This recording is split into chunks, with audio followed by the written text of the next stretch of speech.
Hello everyone, welcome to our audiobook channel. If you enjoy this story or want to hear more exciting content, don't forget to like, subscribe to the channel, and leave a comment. Your feedback helps us improve and bring even more captivating stories. Yes, we invite you to listen to part 1 of the series. Enjoy listening. Chapter 1, Age of Mechs. They called this era the Age of Mechs. It was not as if the introduction of mechs replaced other weapons of war. In the galactic war against the alien races that sought to wipe out humanity, warships and weapons of mass destruction still played an essential role. Yet a nuclear bomb was too destructive if used against humans. Alien races could easily pick up a bargain if humanity constantly weakened themselves to settle internal grudges. These pointless wars would only end when humanity united all of its separate fiefs. Many visionaries have attempted to do so, and succeeded, up to a point. Peace never lasted. The human race had an inborn tendency to fall apart. The grand enterprise of unity failed time and time again. So people separated, still loosely allied by their common ancestral heritage, but with nothing else in common. Wars continued, but a complex web of treaties limited the destruction of essential war material. The human race stood a better chance of resisting alien incursions once it stopped destroying their own settlements and warships. It's all fine and dandy to conquer your neighbor's planet. At the very least, don't bring out the big guns and please leave the expensive stuff in space intact. Not the best solution, but somehow humanity muddled through. With the stagnation of naval battles, ground warfare took on new significance.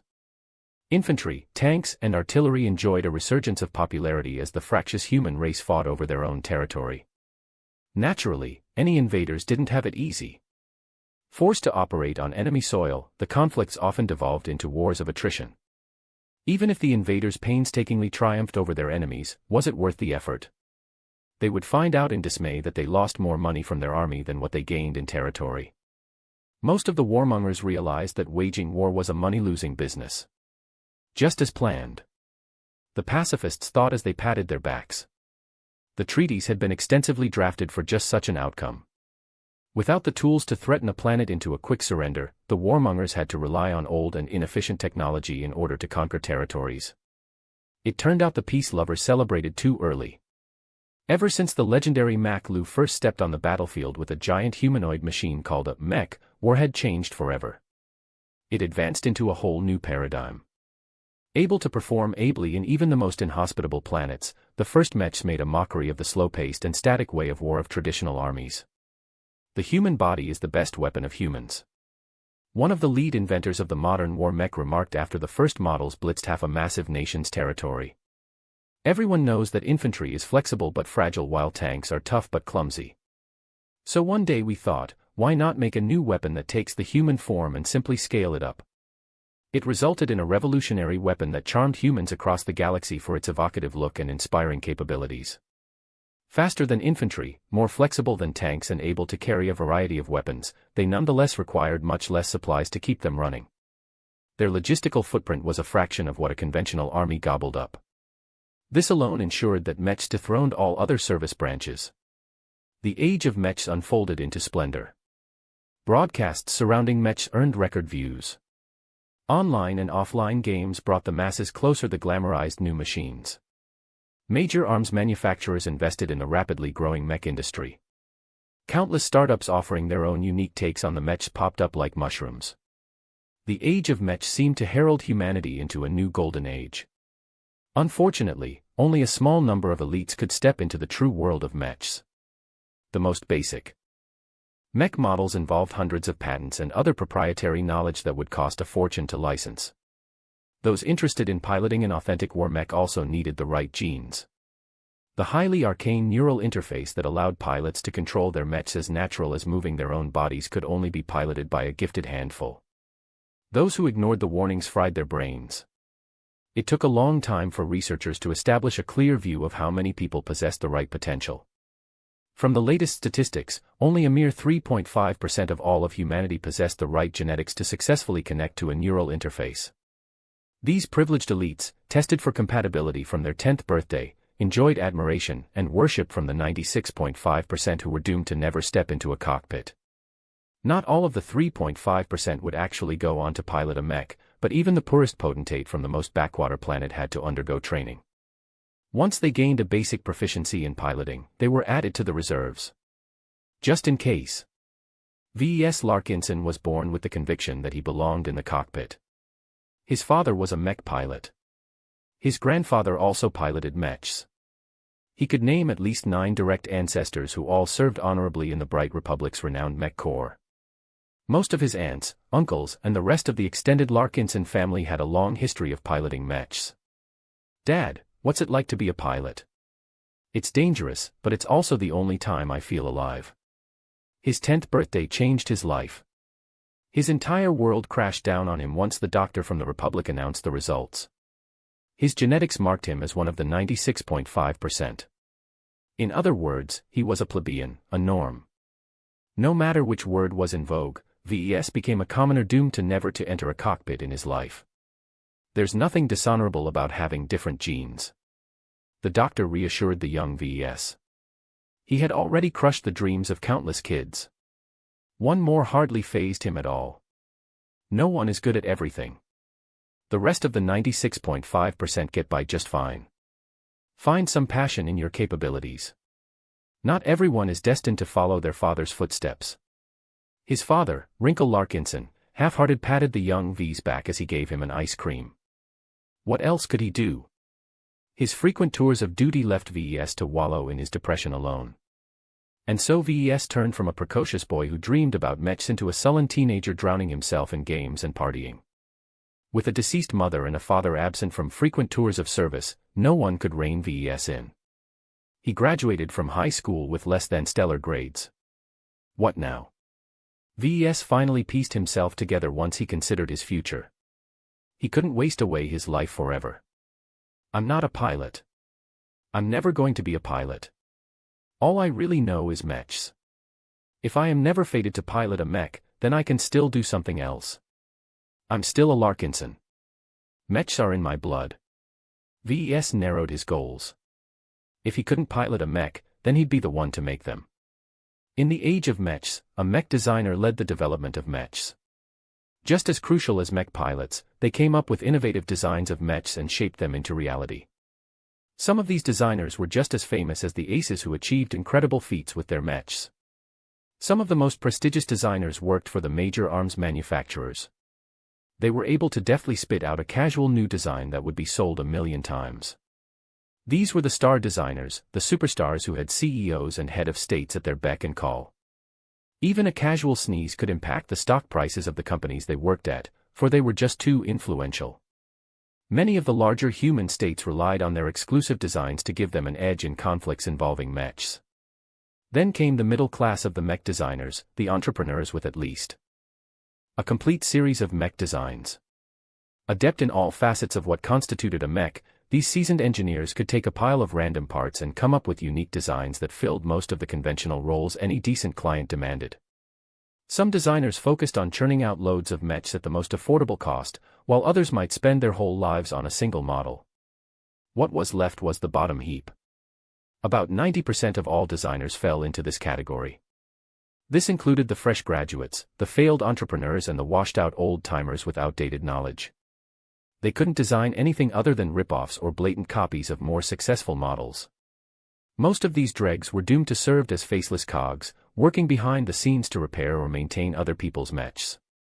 The lucky ones still get to be involved in mech design by fulfilling a niche in customization. They took existing mechs and changed them in little ways, or licensed an old, existing design and added their own flair to it.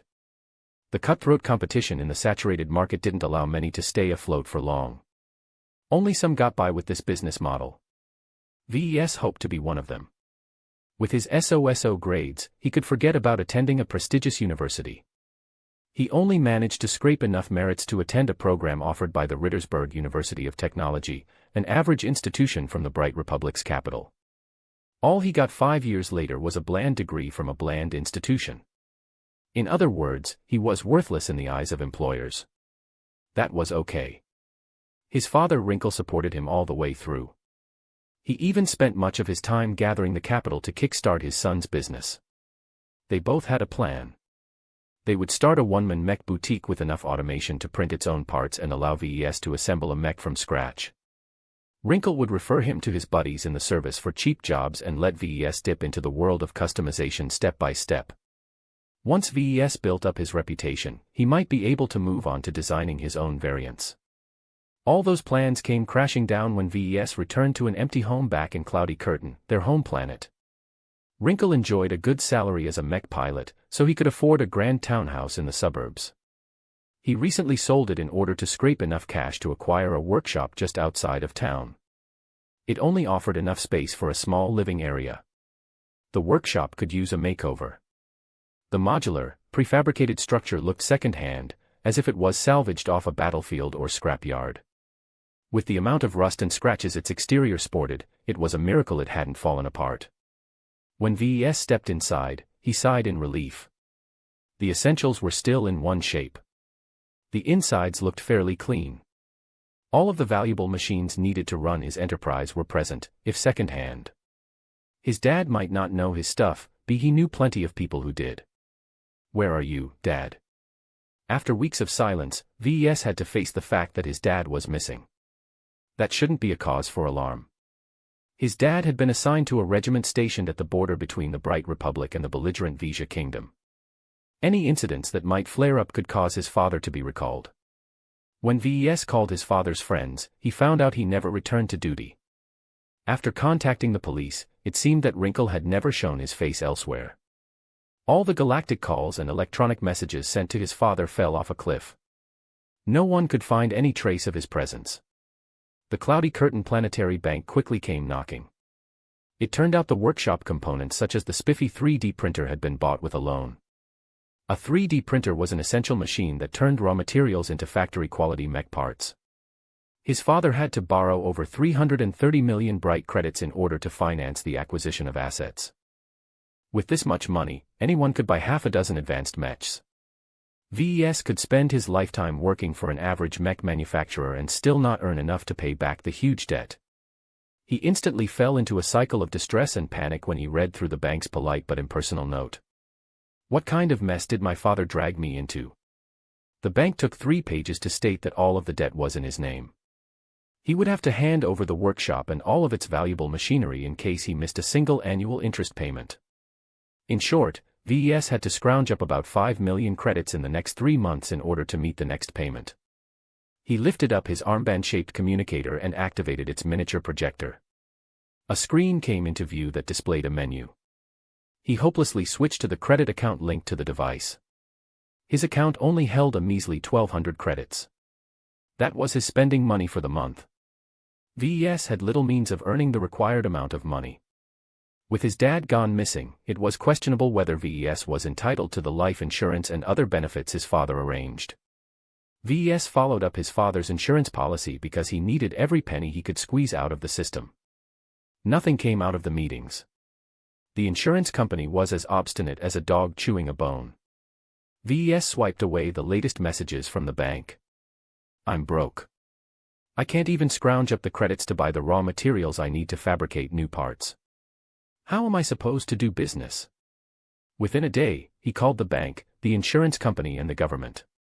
What he got back wasn't good. The bank had already written VES off. They wanted to get their claws on the workshop before VES screwed something up and depreciated its value. The only useful thing he received from the bank was a package that Wrinkle stashed at the bank in case he got out of touch. The insurance company claimed that Wrinkle was merely missing in action at worst. As an active serviceman, he might return months or years later, so VES was not entitled to a single penny until the company received solid proof that he had died. If not, the money would only be released after a period of 5 years. The government was its usual bureaucratic self. VES only heard lots of incomprehensible jargon before he plainly hung up. He'd get nothing useful there. VES was alone. His dad had gone off to the deep end, leaving VES to pick up the pieces. His father only left him with a lousy package with a casual note pasted in front. "To my son VES, in case I'm not home." Opening it up, VES was mildly surprised to pick up a secure data chip. Most data transfers today occurred entirely wirelessly. People only used data chips when they absolutely had to keep their content secure. VES turned off his comms connection to the galactic net before accessing the old data chip.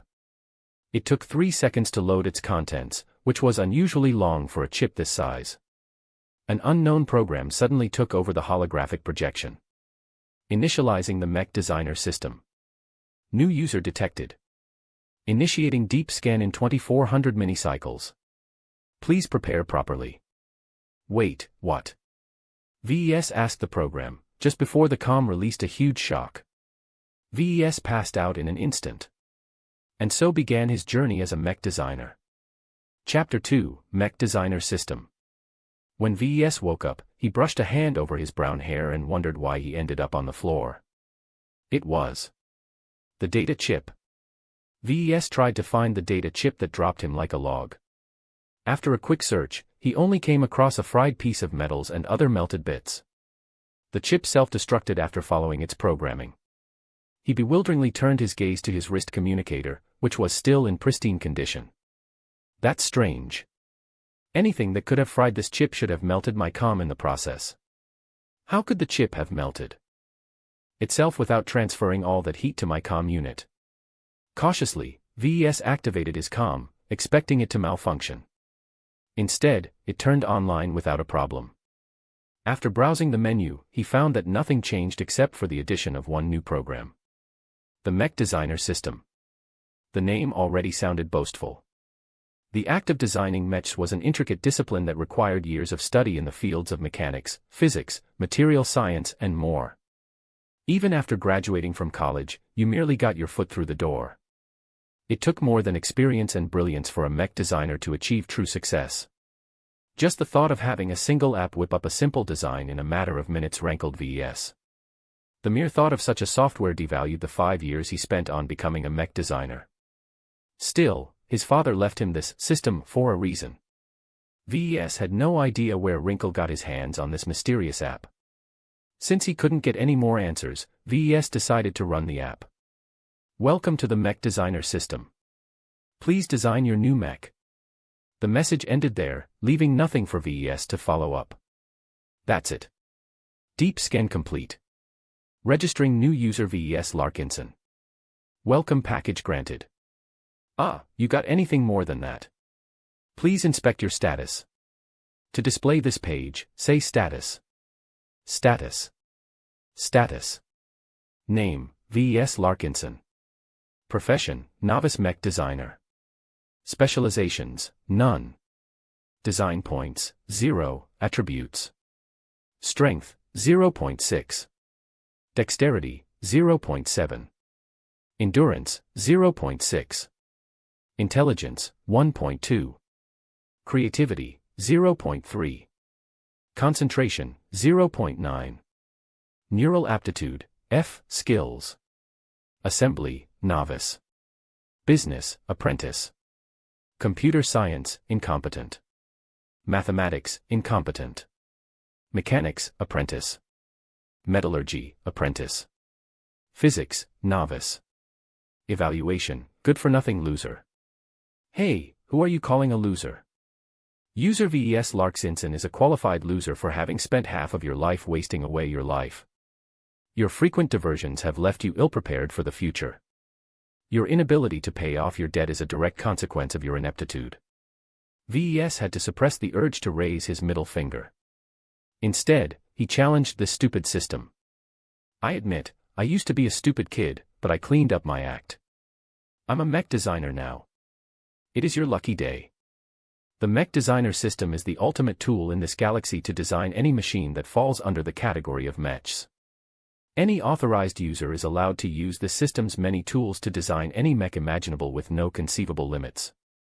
Who would believe such shameless boasting?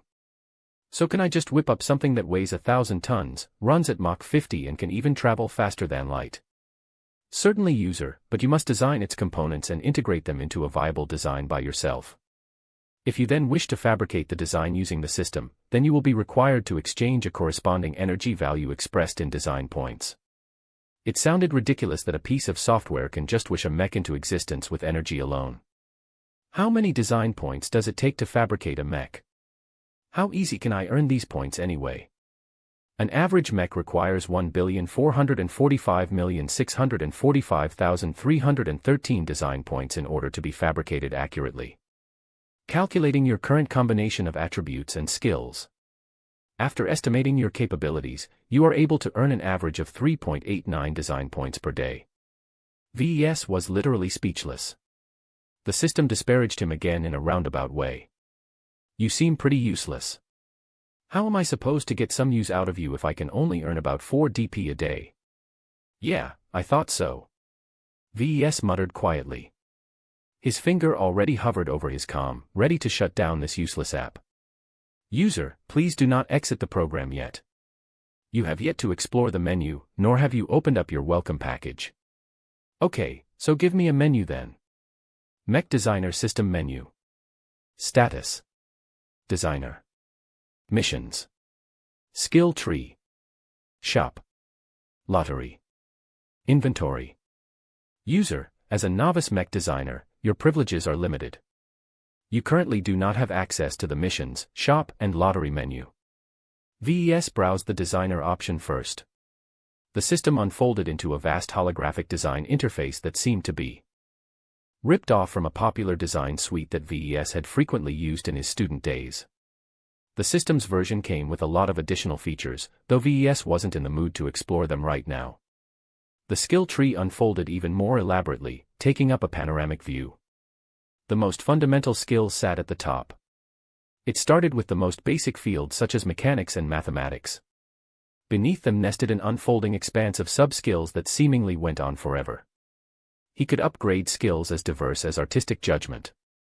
This skill tree alone appeared way too fantastical and unreal. How could anyone improve themselves with the press of a button? All it took to upgrade his skills was to spend a couple of so-called design points. It was fairly uncanny that the system managed to map his current skills pretty accurately. VES reserved his judgment for the moment. His father had to have a compelling reason to pass on this absurd piece of software to him. VES refused to consider the system to be a work of fantasy. He opened the inventory last. It appeared to be a typical, game-like interface except he couldn't store or take out real universe items.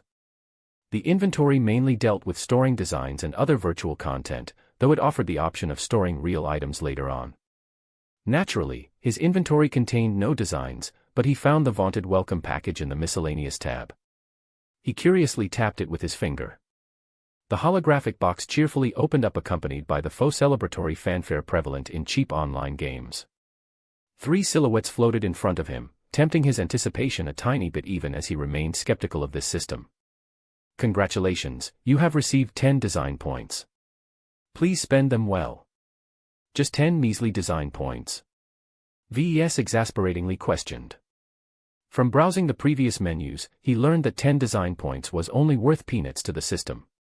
With this amount, he could neither afford to increase his attributes or upgrade any skills. The paltry amount only afforded him enough to purchase a soda. He then clicked the next silhouette, which revealed 3 copper lottery tickets.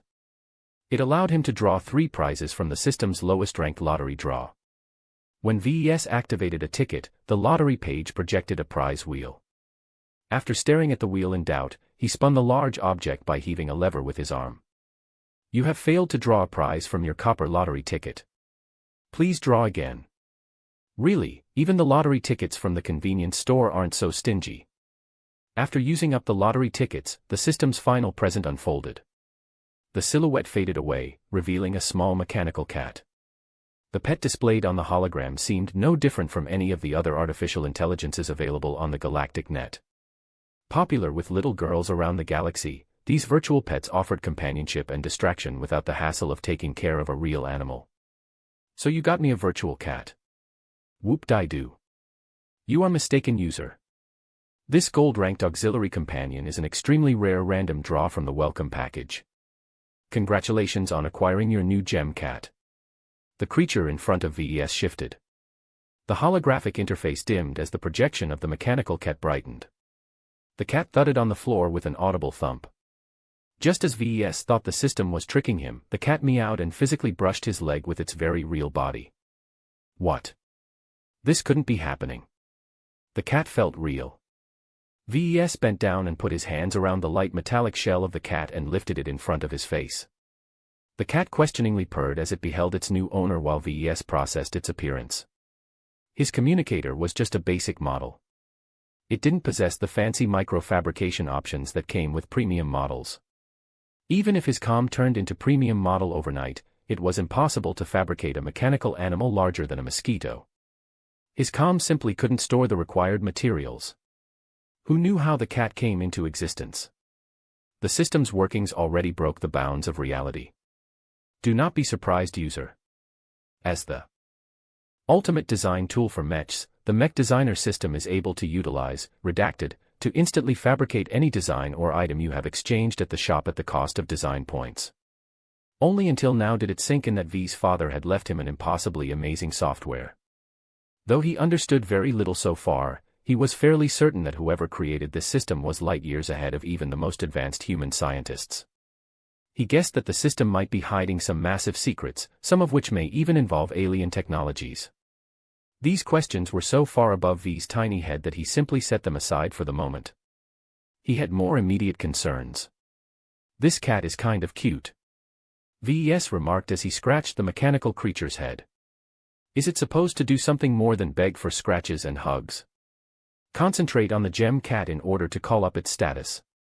Pet status. Name, none. Owner, VES Larkinson.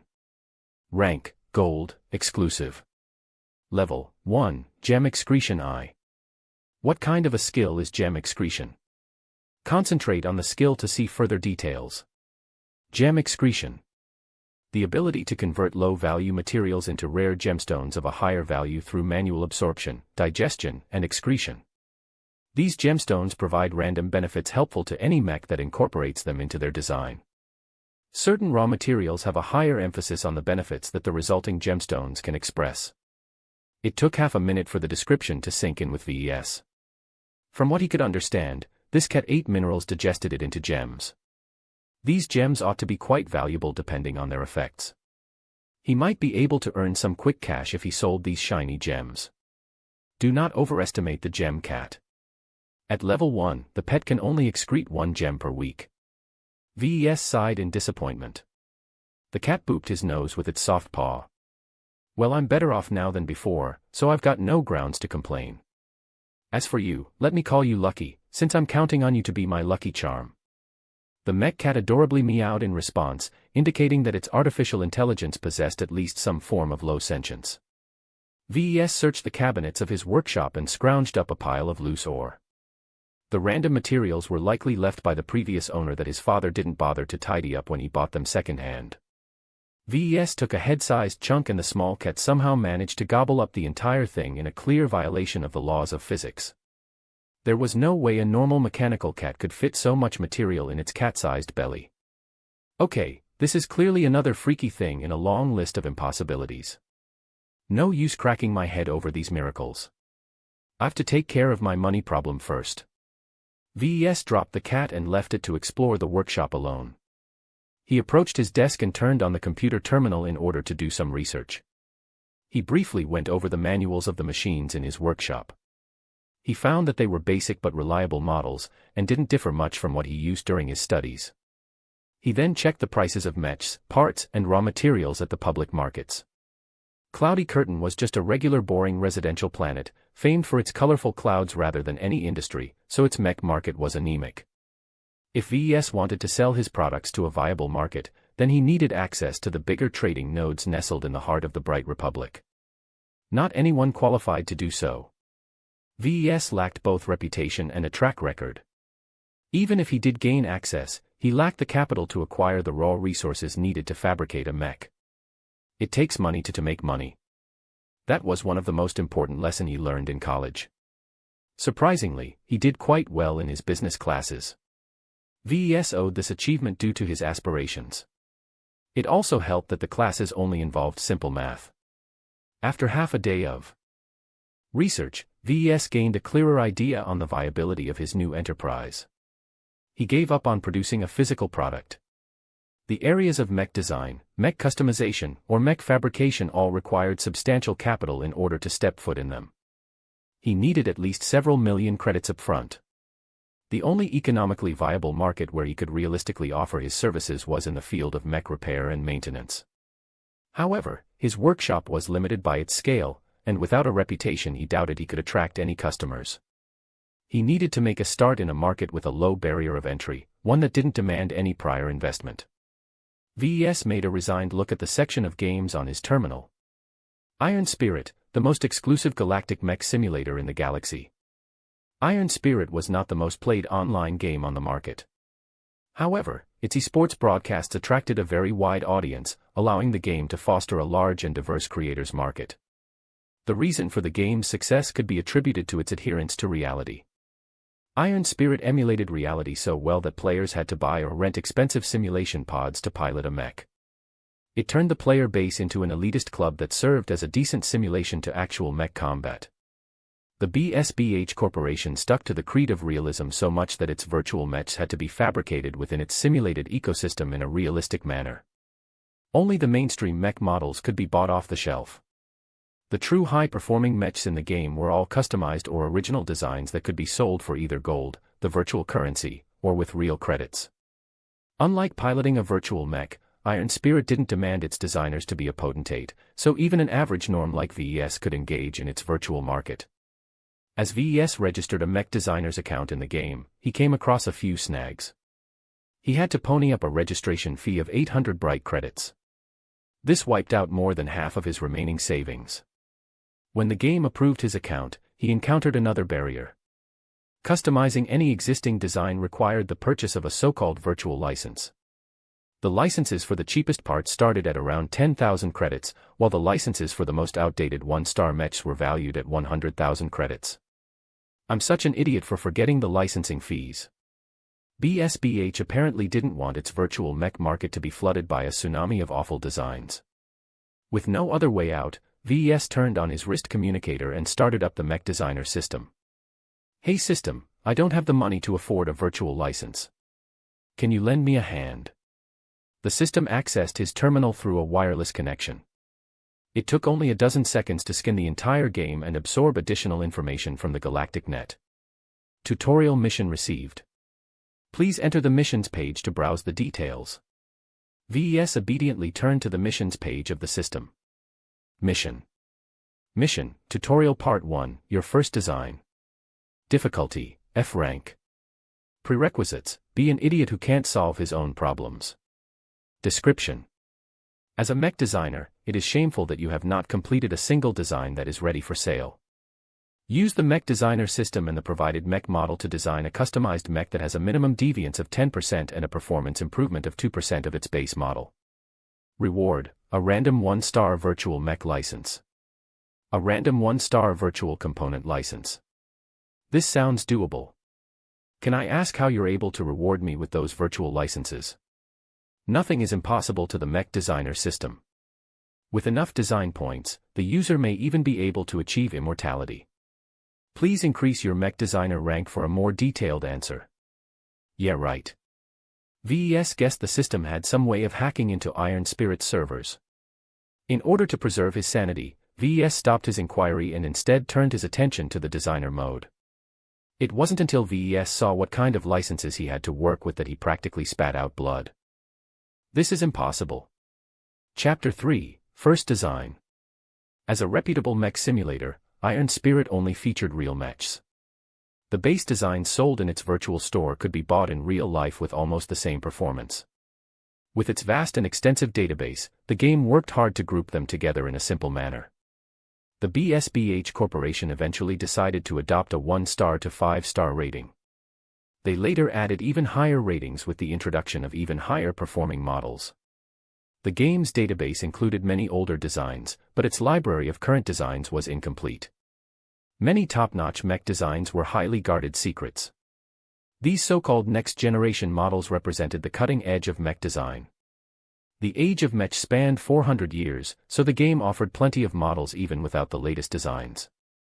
Iron Spirit's lowest 1-star mech models used to plow the battlefield alongside legends such as Mac Lu, the mech pioneer. Compared to contemporary models, these ancient relics fell short in many ways.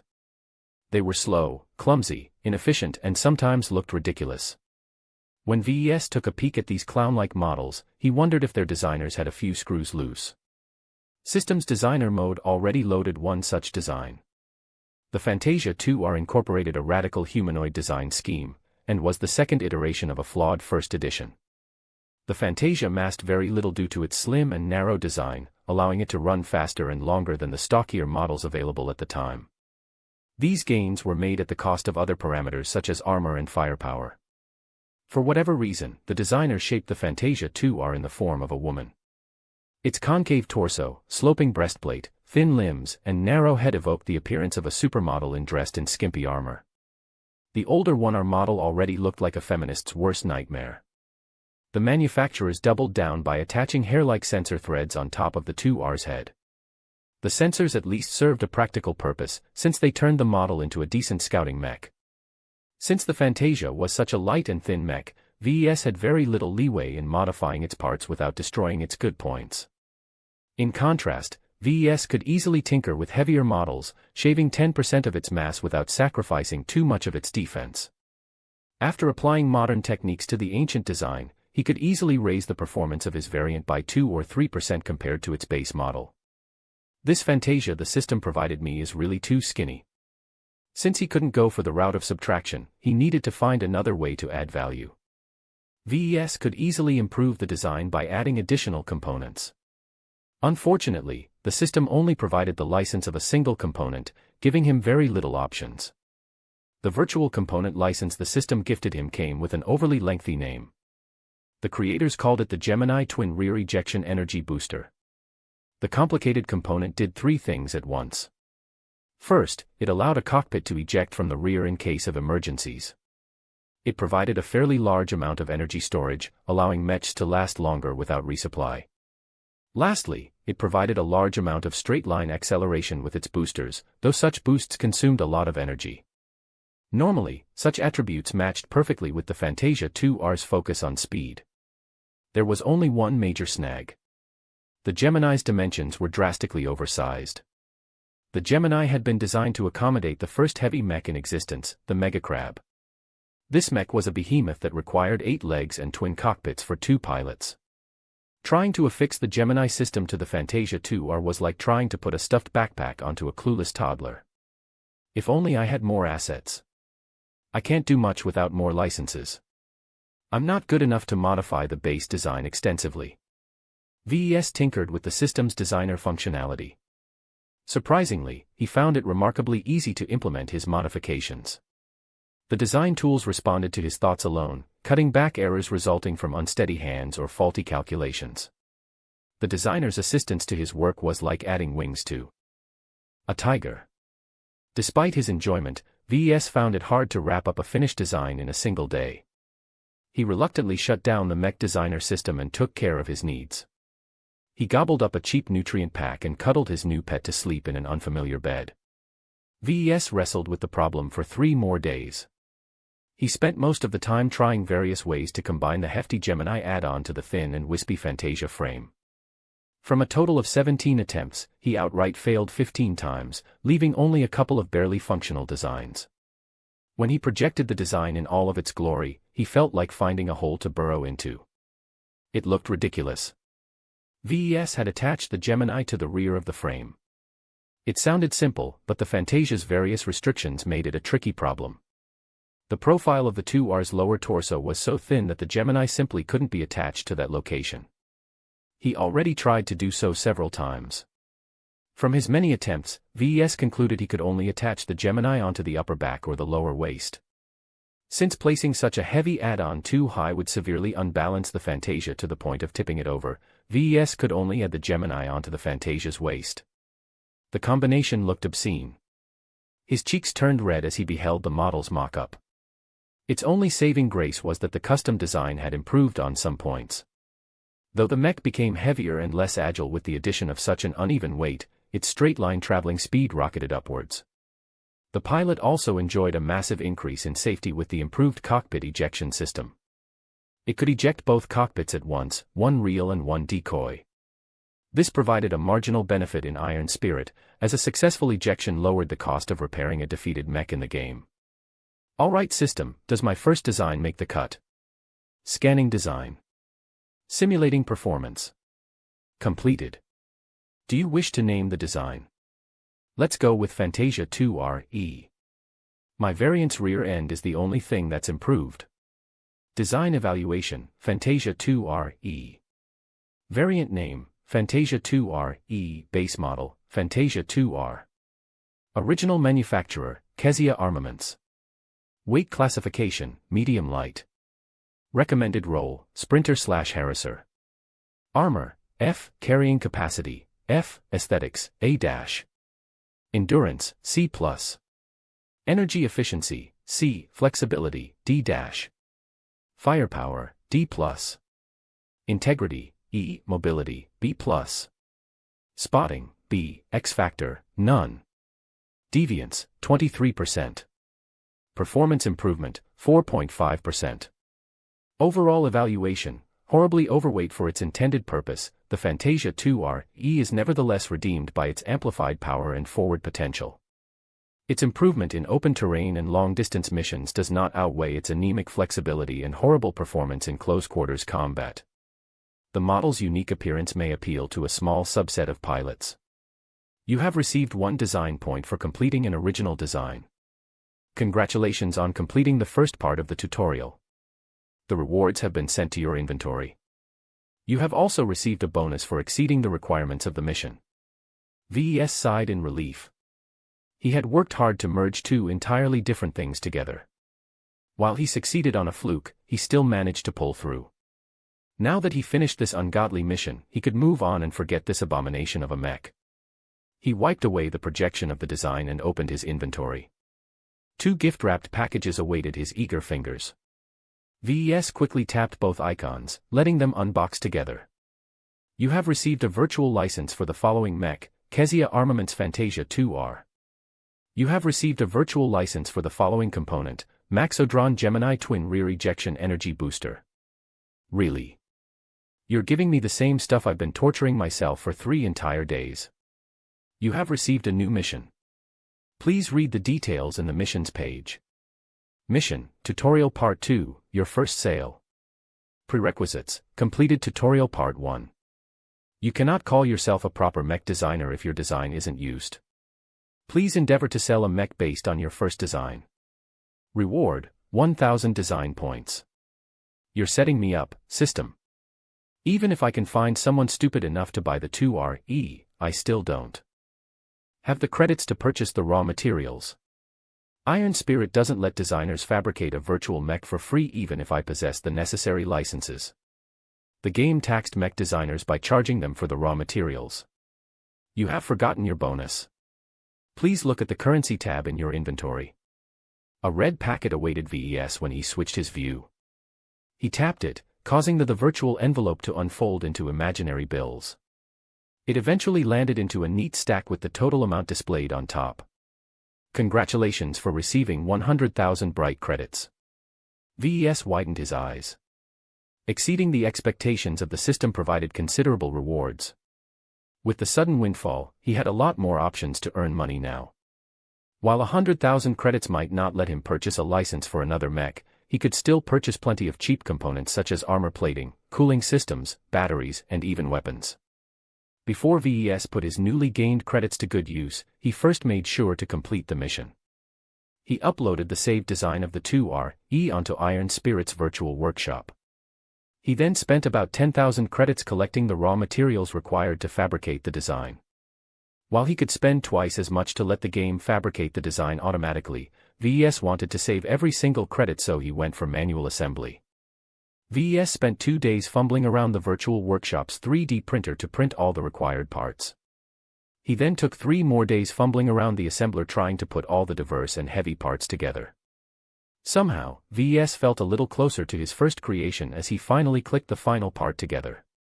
He even took some time and credits to paint the chassis purple and red. You're not the prettiest girl, but you're my first. VES shook his head.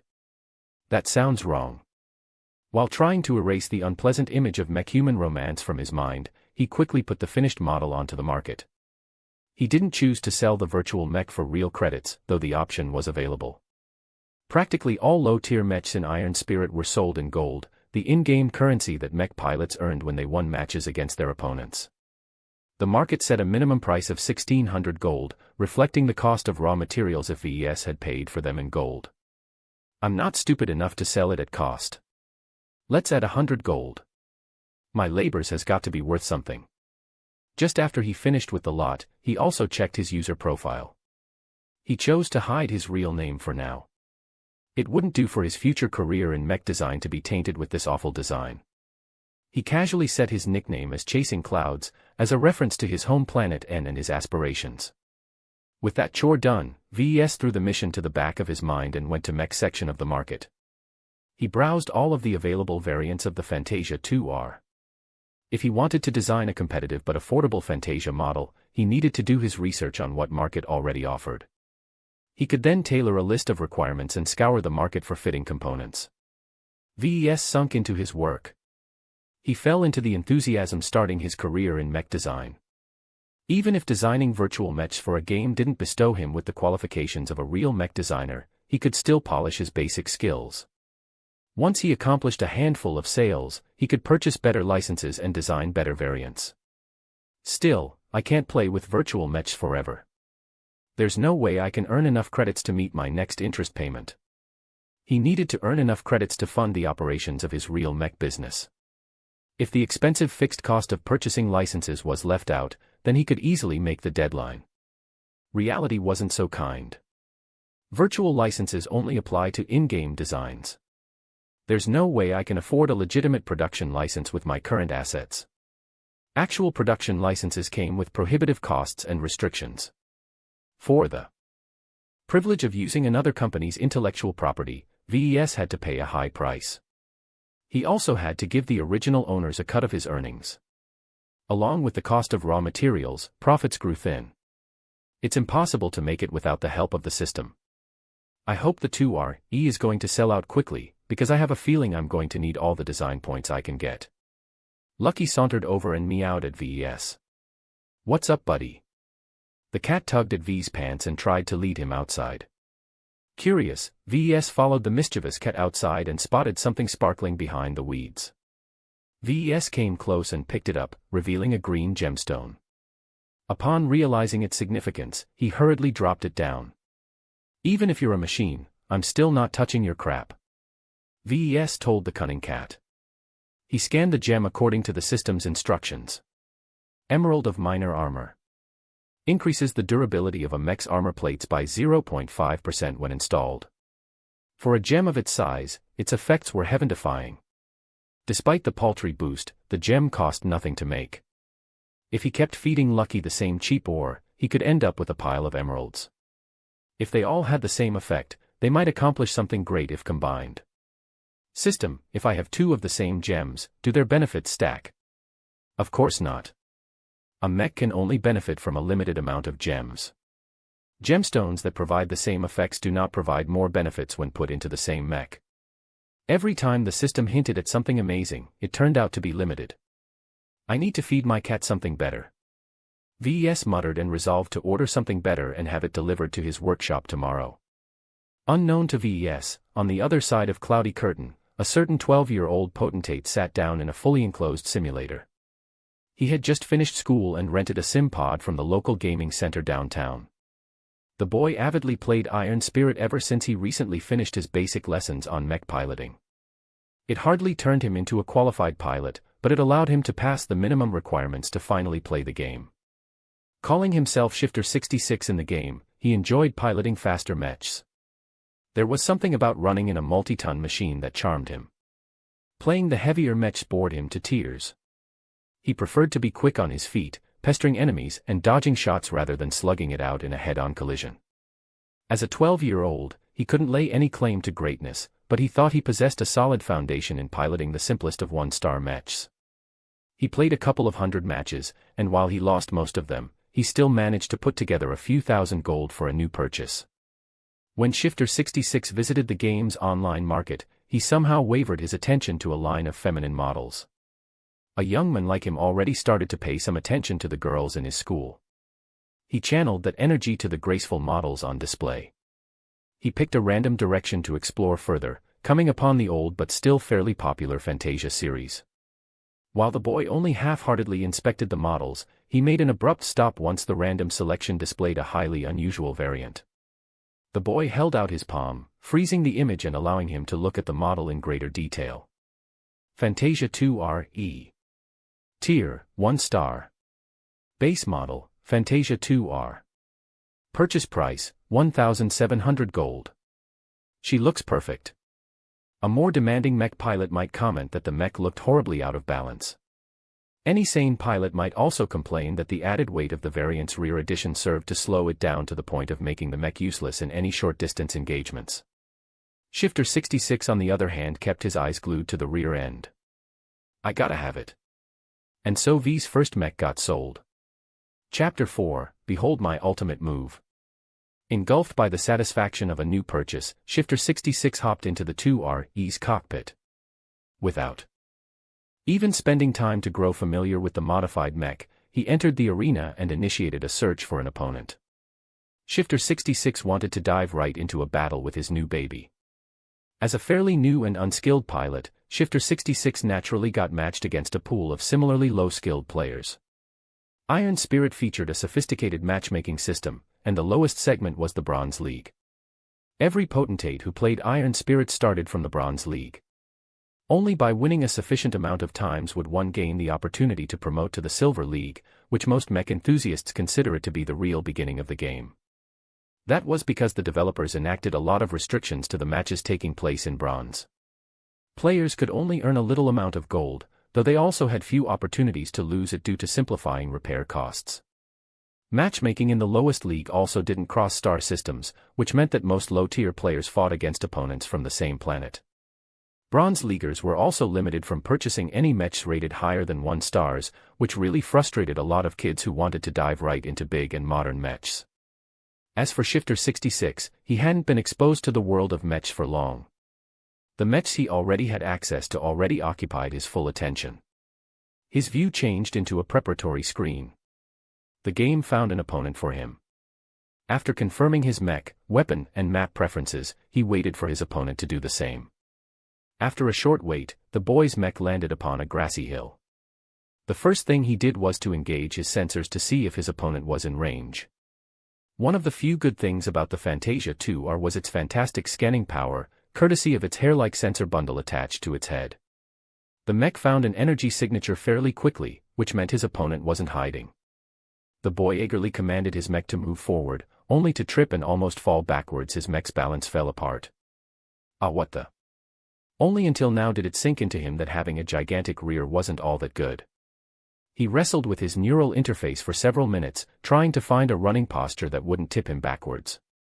He finally managed to accomplish a crude stance by bending his mech's torso forwards, which had the unintentional effect of making his rear more pronounced. Who cares, as long as it works? Let's try the booster. Upon activating the Gemini's powerful thrusters, the Fantasia practically rocketed forwards. Only through some haphazard steps did Shifter 66 manage to keep his mech on his feet and vaguely control his direction forward. Woohoo! As the boy further adapted to the mech's forward momentum, he found himself wild with joy. He could practically feel the wind whipping his mech as he casually broke through his personal speed record. Unfortunately, he neglected one thing. His opponent hadn't been twiddling his thumbs. Shifter 66, too bad you're piloting a light mech. My Groningen eat light mechs for breakfast. The player known as Triceratops boasted. He had the wins to back it up. KRH Heavy Industries Groningen models offered a good balance between weight, energy, and armor. They generally suffered against heavier mechs, but anything lighter couldn't go through its armor before the GH pulverized them. The GH's design mimicked a gorilla, so it could bend down on all fours and sprint surprisingly fast in a short duration. Triceratops had already seen the blazing energy signature approaching him on his scanners, so he readied his posture to dodge and chase after the lighter mech. He already licked his lips as he imagined his GHS-powered arms tearing the soft Fantasia's frame apart. "Will you walk into my parlor?" said the spider to the fly. However, the Fantasia 2R ran forward so uncontrollably that Shifter 66 doubted he could even regain control without crashing into the ground. Only until his forward view revealed his opponent's GH model did he realize he couldn't do anything but crash head-on. Unable to even fire his mech's pistol with all the jostling, the boy plainly threw it to the side, instead choosing to draw the Fantasia's default sword from the embedded scabbard in the back. "I don't believe my baby will lose to you." The GH appeared to be frozen in shock, but as the distance dwindled, it regained its composure and crossed its meaty arms forward. The sword glanced off one of the arms, failing to penetrate its thick armor. The forward momentum nonetheless allowed it to travel forwards and pierce the GH's chest. The armor yielded helplessly, letting the sword cut deep into the mech and slice through important systems and cabling. The GH lost 35% of its energy and all of its weapons on its left side. An even larger collision followed. The rest of the Fantasia's frame slammed forward, dealing more damage to the lighter mech than the GH due to the differences in mass. The Fantasia's upper torso disintegrated from the impact, shards and other debris flying in every direction. Its head crushed into a pancake against the GH's torso, somehow barreling past the heavier mech's armor and penetrating through the cockpit embedded deep within. Triceratops practically had a fright when his view screen burst apart. He hastily commanded his remaining functioning arm to toss the immobilized Fantasia from his partially crippled mech. "Get off me!" The feminine mech crashed against the ground face down with its rear pointing upwards. Triceratops had no time to do a detailed damage assessment. Instead he lumbered his mech over to the fallen frame of his opponent's mech and aimed his arm cannon. While the pilot didn't recognize the Gemini module attached to the Fantasia's rear, he nonetheless recognized it was an essential component. Unable to fire. Ammunition feed disrupted. The GH's pilot cursed and abandoned his ranged options. He readied his fist for a punch. Shifter 66 frantically tried to command his wrecked mech to move. "Damn it, why isn't she moving? This is the end of the road for you, punk." Just as the GH landed the punch, a hatch on the Gemini blew apart. It revealed a hard-shelled cockpit, which ejected instantly from the Fantasia with substantial thrust. While it didn't travel with the force of an armor-piercing shell, it nevertheless possessed enough force to smash apart the GH's ramshackle torso armor and pound its pilot into meat sauce. Exhaust smoke spurted out of the Gemini's gaping cavity. Burn marks littered the immobilized Fantasia and the surrounding foliage as the decapitated Groenighalmen mech collapsed like a puppet with its strings cut. Winner, Shifter 66. Huh. The boy groggily wondered as the rewards from the win poured in. It worked. I won. It had been a complete fluke to eject the redundant extra cockpit. In the final moments, the boy pretty much pressed every neural button he could find, trying to get his mech to do something other than being a sitting duck. Ejecting the cockpit was one of the last options left. Ha ha ha ha. I knew my wouldn't disappoint. Shifter 66 spent a significant fraction of his newly earned gold to instantly repair his mech. More expensive mechs required manual repairs or payment of real credits to get it done instantly. Fortunately, Iron Spirit didn't bother to milk excessive fees from its beginners, so the boy had nothing to worry about. He threw himself back into the arena. Triceratops, who turned out to be a boy just a year older than Shifter 66, simply sat stunned in the simulator. He couldn't believe he got done in by an ejected cockpit. He loaded the replay of the last match, fast-forwarding to the final moment before slowing down the playback to leave him with plenty of time to watch. The same incomprehensible action happened again, just in a different perspective. Triceratops chose to watch the event from the side. He could see the immobilized Fantasia billowing out ejection fire and smoke from its battered rear module. Its left hatch blew apart, making room for the abruptly accelerating metal shell that protected the empty cockpit. Normally, any ejecting cockpit followed an upwards trajectory as soon as it left the chassis of the mech that held it. If Triceratops had just been a little more patient, he could have let the cockpit fly harmlessly in sky. Instead he could only watch as his past self moved the GH into punching range of the Fantasia, thereby exposing its damaged torso to his opponent's crazy strike. He pretty much impaled himself onto the enemy's lance. This isn't real.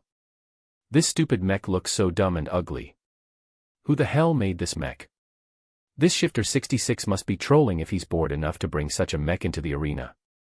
Triceratops opened a window showing the statistics of the Fantasia 2RE. The numbers made little sense to him, as he hadn't been studying mechs very long. Following the link to the seller called Chasing Clouds, he found out next to nothing as the account had been created very recently, with no other mechs for sale. The seller's privacy settings caused Triceratops' impromptu investigation a dead end. Well, if I can't find anything out about the seller, then let's check Mr. Shifter 66. I want to see whether you're a pro playing on an alt account. Though Triceratops spent his time in the Bronze League, he occasionally fought against opponents with a much higher apparent skill level on occasion. These monsters mostly consisted of expert mech pilots with a successful career in the upper leagues of the game. Sometimes expert pilots with real-life mech combat experience also took the game for a spin, causing many helpless Bronze Leaguers to cry helplessly as they got beat up in turns. When Triceratops loaded into Shifter 66's next match, he already saw that the battle had reached the peak. The Fantasia 2R, he had difficulty catching his much lighter opponent, who happened to be piloting a Fantasia 1R. As the predecessor model, the 1R lagged in several areas compared to the 2R. Nonetheless, the 1R the opponent piloted was the stock model, granted him a decisive advantage in agility and short-ranged mobility. The forest environment also bogged Shifter 66 down. His 2R, he couldn't find a clearing to put his substantial boosters to good use. Without the extra speed afforded by the boosters, his 2R, he had been rendered into an overweight mech, clumsily trying to turn its sluggish frame in the direction of his flitting opponent. The 1R's pilot played it smart, Triceratops noted. The 1R seemed to be wary of Shifter 66 mech boosters. It neither faced the 2R, directly in the front and behind, using its superiority in lateral movement to keep the mech to the sides.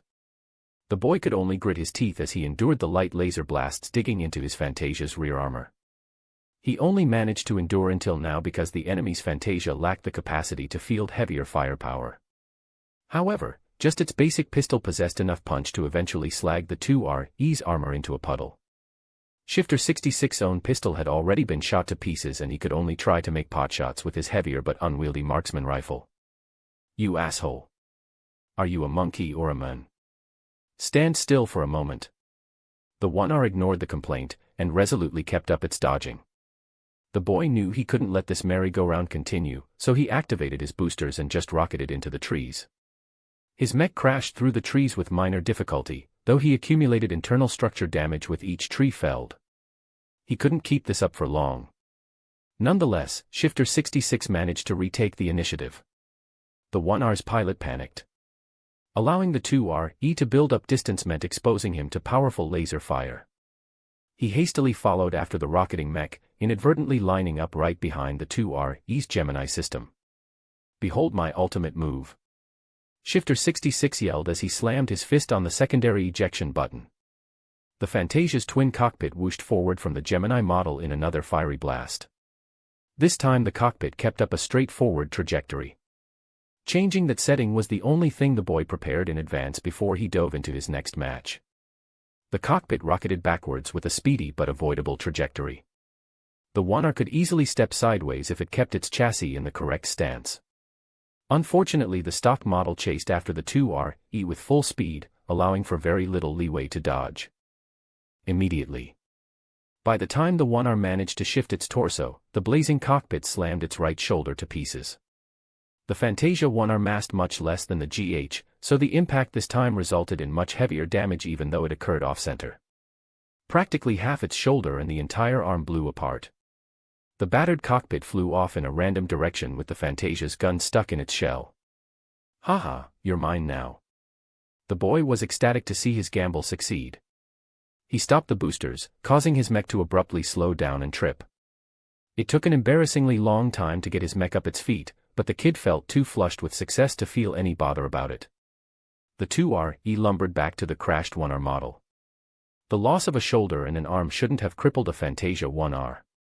Most of its essential systems rested in its waist, so as long as it possessed two functional legs, it could still outplay the 2R. The pilot eventually lacked the skill to compensate for its damage, as all he could accomplish so far was to run around in circles. The boy stopped his approach and raised his mech's rifle.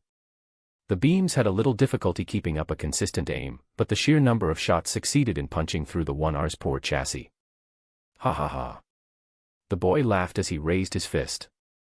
He had won again, proving him that his gold was well spent. Though clumsy, his mech held a few surprises, and anyone who thought he was an easy target would get a nasty present. Triceratops on the other hand cursed Shifter 66's luck. He felt a little glad that he wasn't the only pilot who fell for the 2R's trick.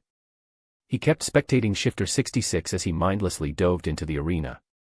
Subsequent matches proved that the boy had celebrated too early. Matchmaking had adjusted Shifter 66's opponents after he kept relying on cheap tricks. These slightly more seasoned pilots recognized the Gemini add-on and knew what it could do. Though they laughed at the 2R's rear-heavy appearance, they still treated their enemy seriously. The lighter mechs generally ran rings around Shifter 66, taking small bites at a time and leaving him with little opportunity to strike back. The heavier mechs proved to be easier opponents for him, as they were less capable of dodging his newly invented ultimate move. Only the heaviest one-star mechs could shrug off the damage caused by the sudden collision. Remembering that he had to go home for dinner, the boy eventually called it a day. With a couple more wins than losses in his record, the potentate felt that buying the Fantasia 2R was one of the best decisions in his life. Before he logged off, he added the designer in his address book. Oblivious to the potentate, VES looked at his system's notification with a puzzled expression. The mission finished that quickly. I can't believe there's someone stupid enough to buy the mech I put on sale. Lucky concurred with a meow while shaking its mechanical behind in V's direction. The young man playfully picked up the pet and cuddled him against his chest. At least the stuff you crap out can be sold. Now that he finally received some design points, VES switched back to the shop and browsed its catalog with greater attention. The previous time he just took a casual look, choosing to ignore the more unrealistic entries as pure nonsense. Now that he swept his eyes past them again, VES widened his eyes. If the system is really capable of doing this with design points, then meeting the next interest payment is in my grasp. VES reached an unconscious threshold in his mentality. He had always been a little bit skeptical of the system which suddenly intruded in his life. Now though, he felt ready to embrace it with all its oddities. While some designers counted on their fancy degrees to start their careers, others threw money and connections at the problem.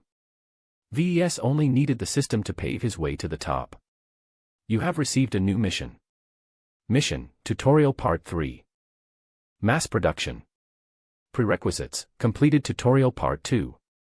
A mech designer should not be content at selling a model once. Real designers must have flocks of people begging to purchase their products. Please sell 100 virtual mechs of your own creation within a month. Reward, 1 random 10-year combat mech production license. The system screwed him for real this time. How am I supposed to sell 100 of them in a month? Chapter 5, Investment. After VES finished freaking out, he read the mission description again and understood he missed out an important detail. The mission demanded that he sell virtual mechs of his own creation. What the phrasing implied that he wasn't stuck with trying to peddle the ungainly Fantasia 2R to a group of idiots. As long as VES spent the month designing a couple of decent variants and promoting them on the local net, he might reach the sales figure. 100 sales a month might sound like peanuts to established virtual mech designers, but meeting it remained a hefty challenge to a nobody like VES. I can't physically build all 100 models by hand.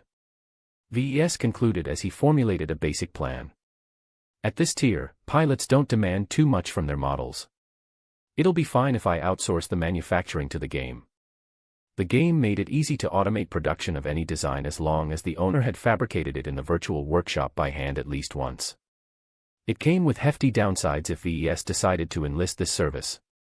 The cost of production doubled and the quality of the finished mechs took a substantial hit. These were deliberately set by the BSBH Corporation in order to avoid the mech market being dominated by a small number of professional producers. The biggest challenge was to design a custom mech that was still worth buying even after its quality took a dive when put into mass production. It had to offer at least one substantial advantage over the competition. He'd never be able to accomplish such a design without help. Luckily, the bright credits and the design points he earned from the previous tutorial missions could help him out a lot, if he spent them wisely. Despite the tight 1-month deadline, VES felt highly motivated. The reward for completion mentioned that he could receive a production license for a real mech. Licensing costs for outdated mechs were modest, but nobody bought antiques except for special purposes. The licenses for current mechs started with prices ranging from tens of millions of bright credits, not an easy amount for VES to pull out of nowhere. The system taking care of the license reduced his projected spending by at least 80%. Only the randomness of the reward kept him a little vigilant. He hadn't received much luck with the system so far, so he felt there might be a possibility he might receive a useless model. Any design over 100 years old were too obsolete to be of use in the battlefield. While some mech designers have found a niche by refurbishing classic models with modern materials and technology, it had never been a large enough market. Perhaps the system's randomness might also screw him in the other direction. VES could receive a model that was too high-end, one that cost billions in materials alone to produce. His small-scale second-hand 3D printer might not even have the capabilities to process all of the exotic materials involved with the production of the parts. If he was particularly unlucky, some big players might even wonder why his small mech boutique possessed such an expensive production license in the first place. VES shook his head and got down to earth. First, let's spend the design points. They're not much, but enough for a total beginner like me.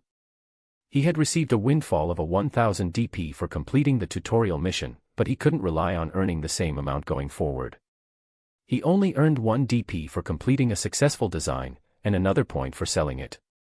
At this pace, he'd face a considerable drought of DP in the near future. The points aren't doing anything sitting in my status. I might as well spend them as I desperately need to improve my basic capabilities. His recent experience in designing a mech variant and putting it on the market helped put his skill level in perspective. VES had a better what his good and bad points are in comparison to other inexperienced mech designers who sold their work in iron spirit. Design points, 1012.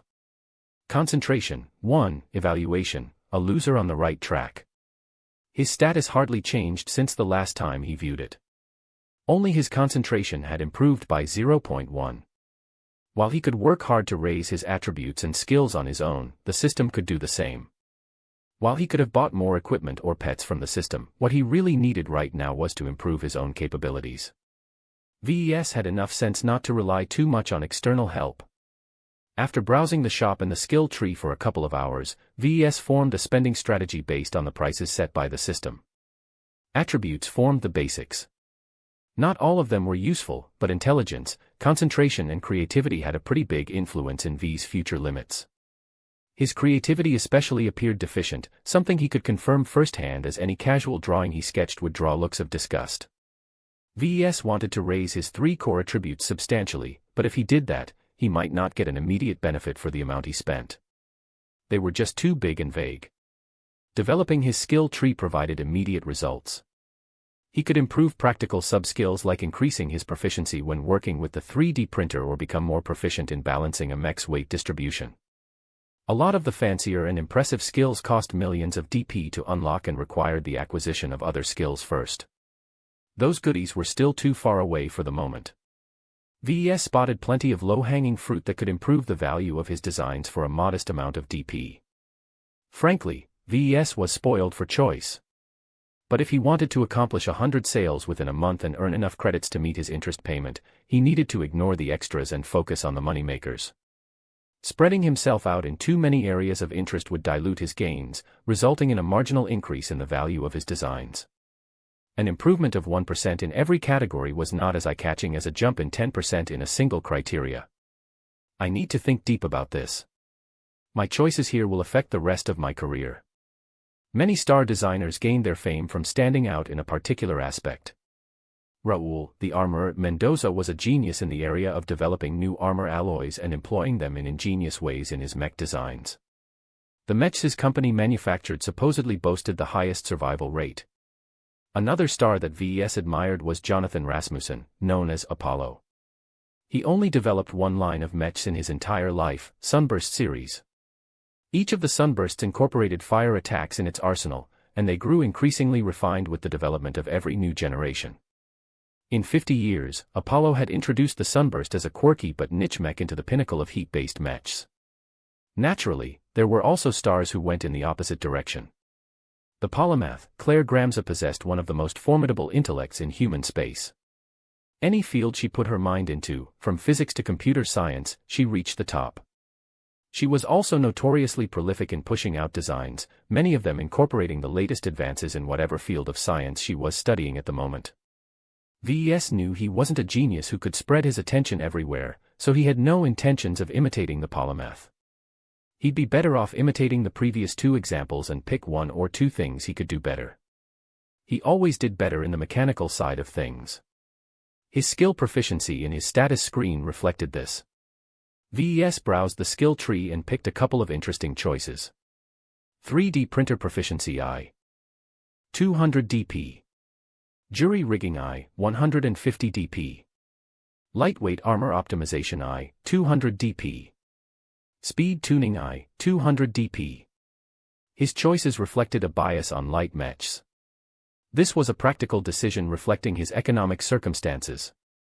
Outside of games, heavier mechs were mainly employed in professional and military outfits, groups who generally did business with the major arms manufacturers and disdained taking orders from small, one-man mech boutiques. Lighter mechs required less raw materials to build up and the low-end production licenses were dirt cheap. The public market consisted mostly of less formal outfits who tried to save costs everywhere, so they widely used light and medium weighing mechs whenever they could get away with it. VES had little to worry about running out of buyers if he went with this route. He spent much of his remaining points on boosting his creativity attribute. It was a deliberate choice on his part. Though increasing intelligence might provide him with a better mind, it cost a lot more points to improve since it was already relatively high. His creativity on the other hand was severely dysfunctional. Designing mechs was not just a science but also an art. As VES bought 0.7 points worth of creativity, he immediately felt the benefits as the amount of ideas bouncing around his mind had skyrocketed.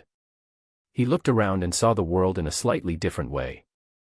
Everything looked beautiful, and each object had its charm. Lucky looked especially appealing, having been modeled after a cat but retaining its mechanical origins quite clearly. VES felt as if he had been seeing the world in black and white for so long and only now did he start to see color. This major boost of creativity is really making a difference. I haven't realized that it has always held back my ambitions. Design points, 12. Creativity, 1, Assembly, Novice, 3D printer proficiency I. Mechanics, Apprentice, Jury rigging I, Speed tuning I. Physics, Novice, Lightweight armor optimization I. Evaluation, someone who likes skinny.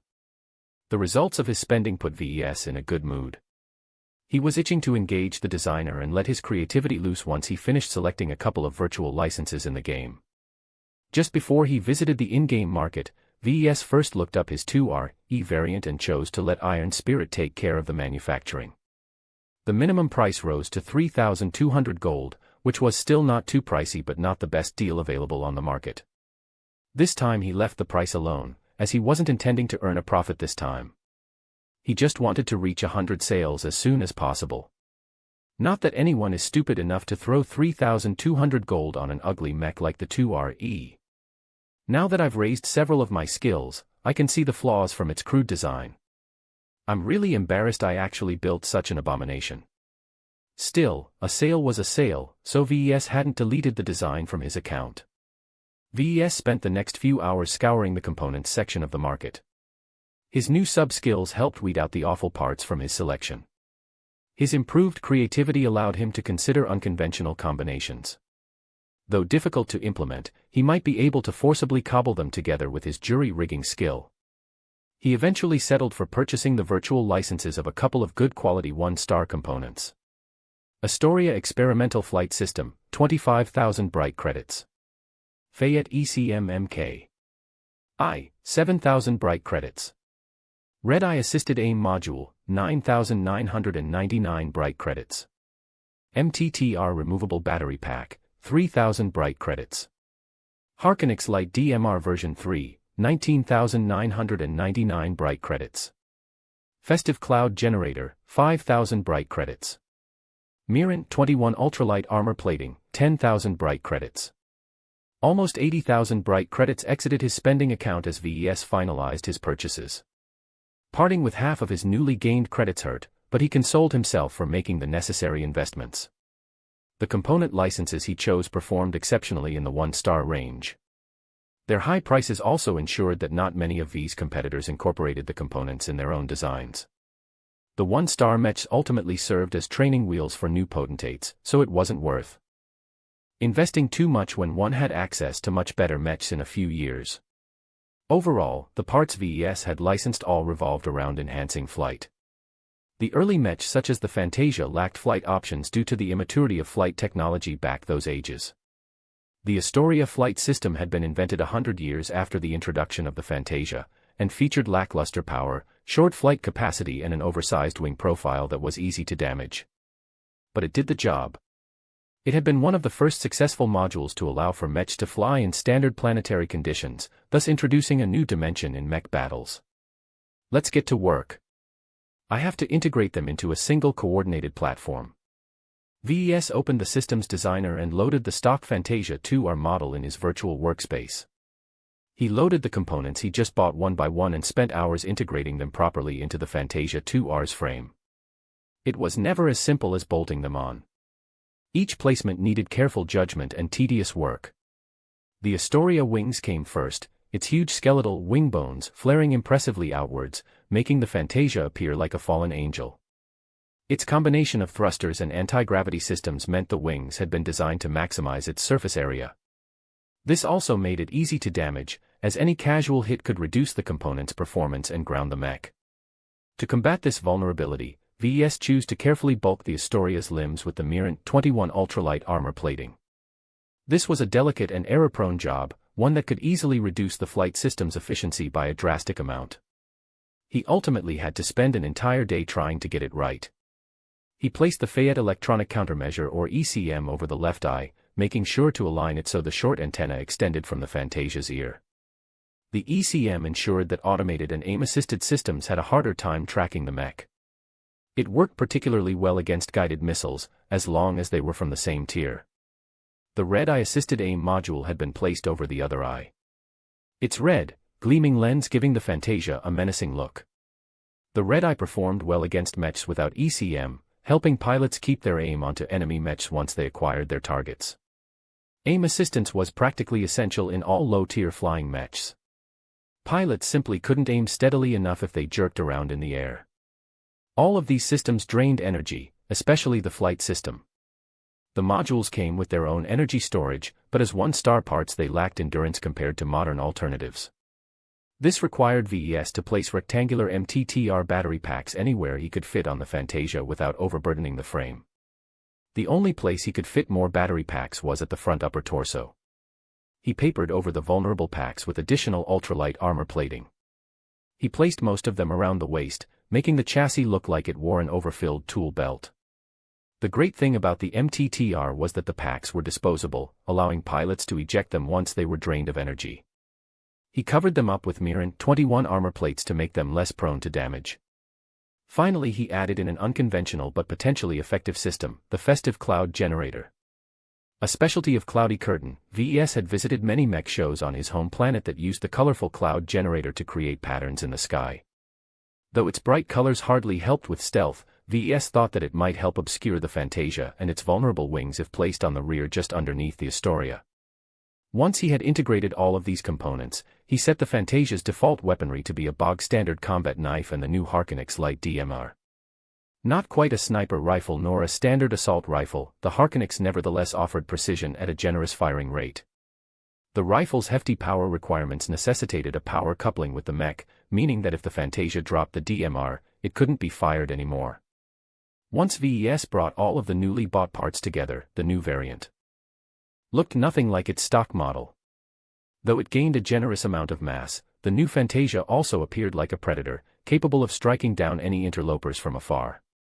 He enjoyed putting this variant together. He had been able to flex his improved creativity and newly acquired sub-skills to do a much better job of integrating the parts than if he was still a fresh graduate. This is hardly a Fantasia anymore, so let's call you a Fantasia 2R Seraphim.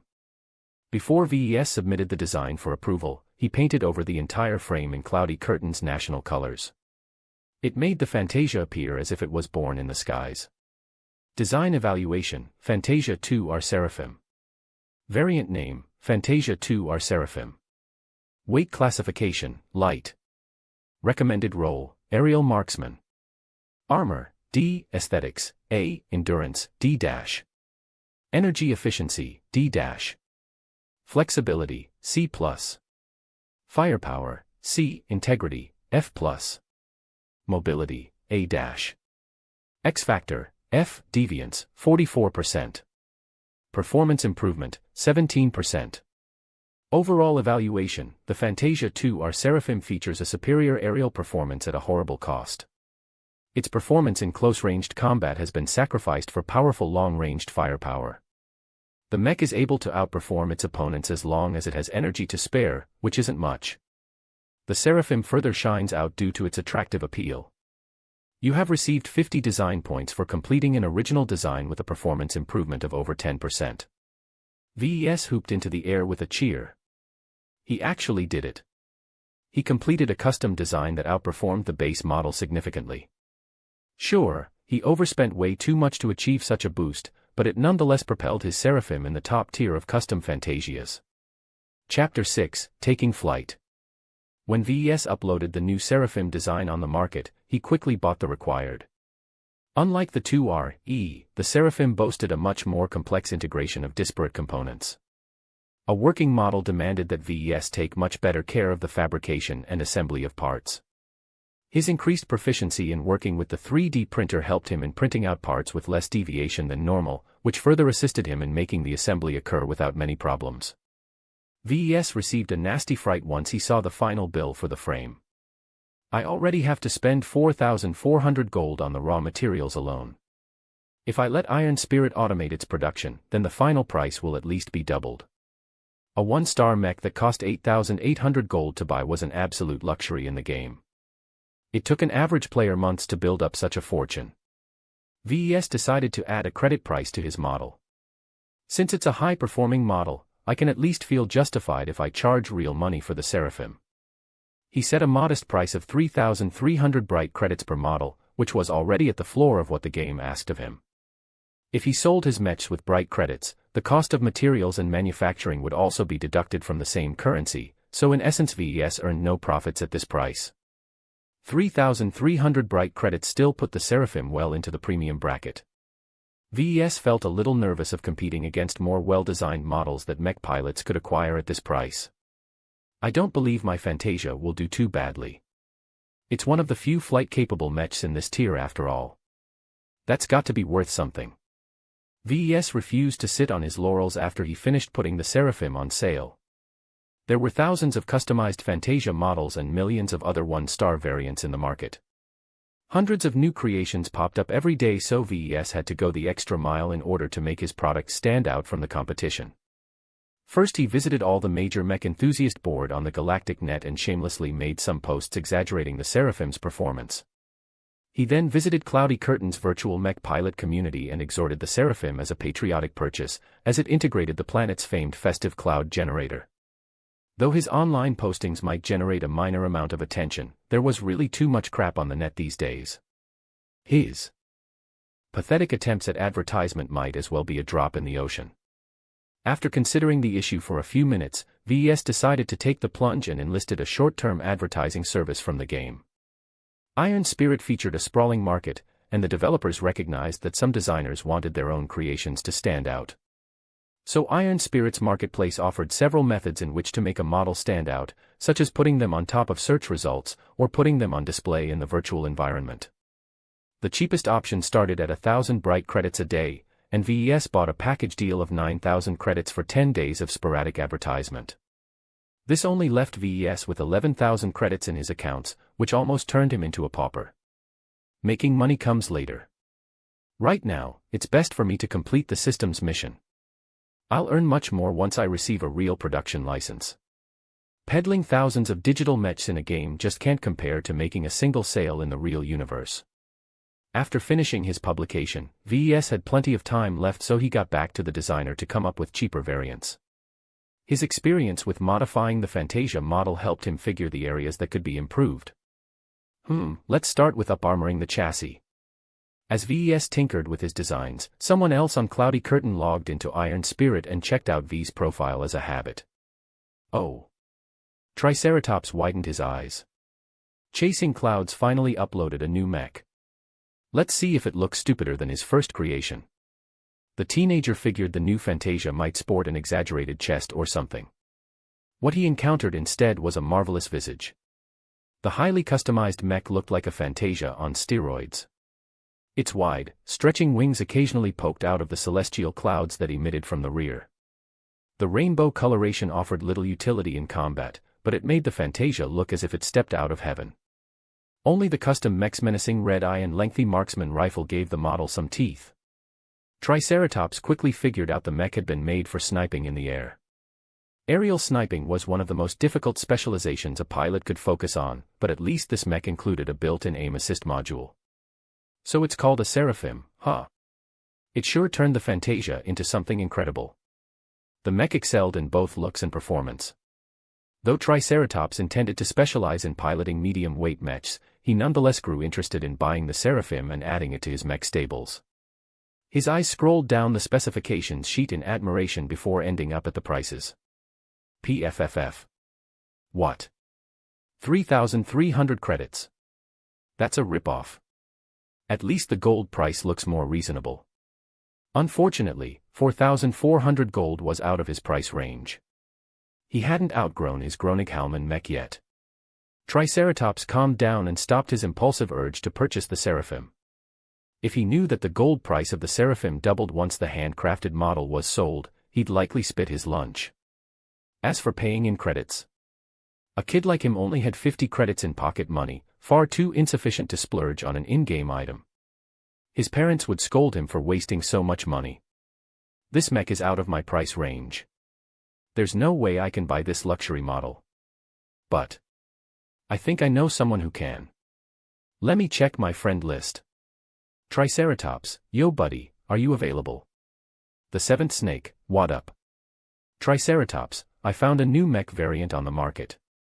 I think you'll be interested. The Seventh Snake, it must be something weird if you're taking the time to tell me about it.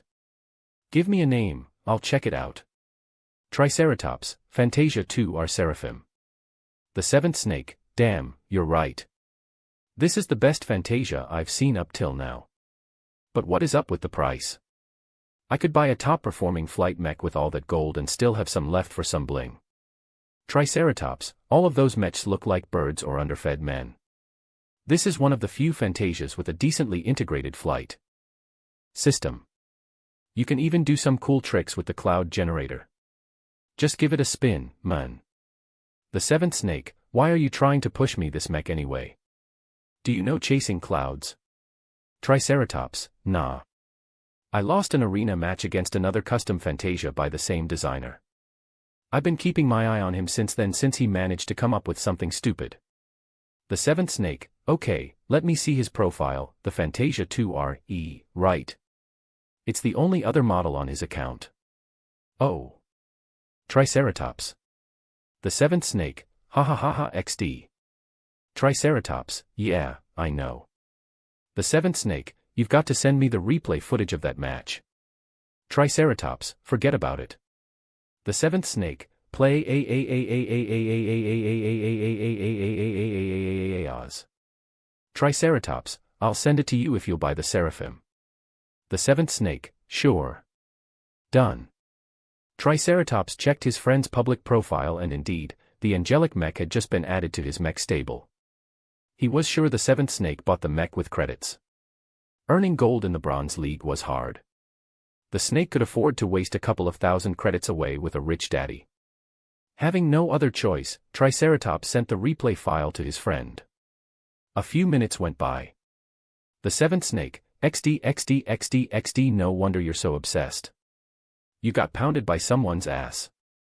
That last moment is literally gold. Triceratops, please don't laugh too much. I'm going to have to live with it for the rest of my life. The Seventh Snake, you should show this replay in class, everyone will love it. Triceratops, ugh, not anytime soon. Are you entering a queue already or what? I want to see your Seraphim in action. The Seventh Snake, alright. As a bona fide second-generation rich kid, the Seventh Snake lived a comfortable life. He possessed decent looks, a wide circle of friends and did well in school. Other than the frequent absence of his overworked parents, he lacked nothing in his life. Being a potentate was just the icing on the cake. His parents hired retired mech pilots to tutor him in piloting ever since the government revealed he was one of the 3.5%. Naturally, they didn't hope he make a career out of it. Just the status of reservist was enough to make the both of them crazy, since it offered many generous benefits in daily life, which included subsidies and priority access to universities.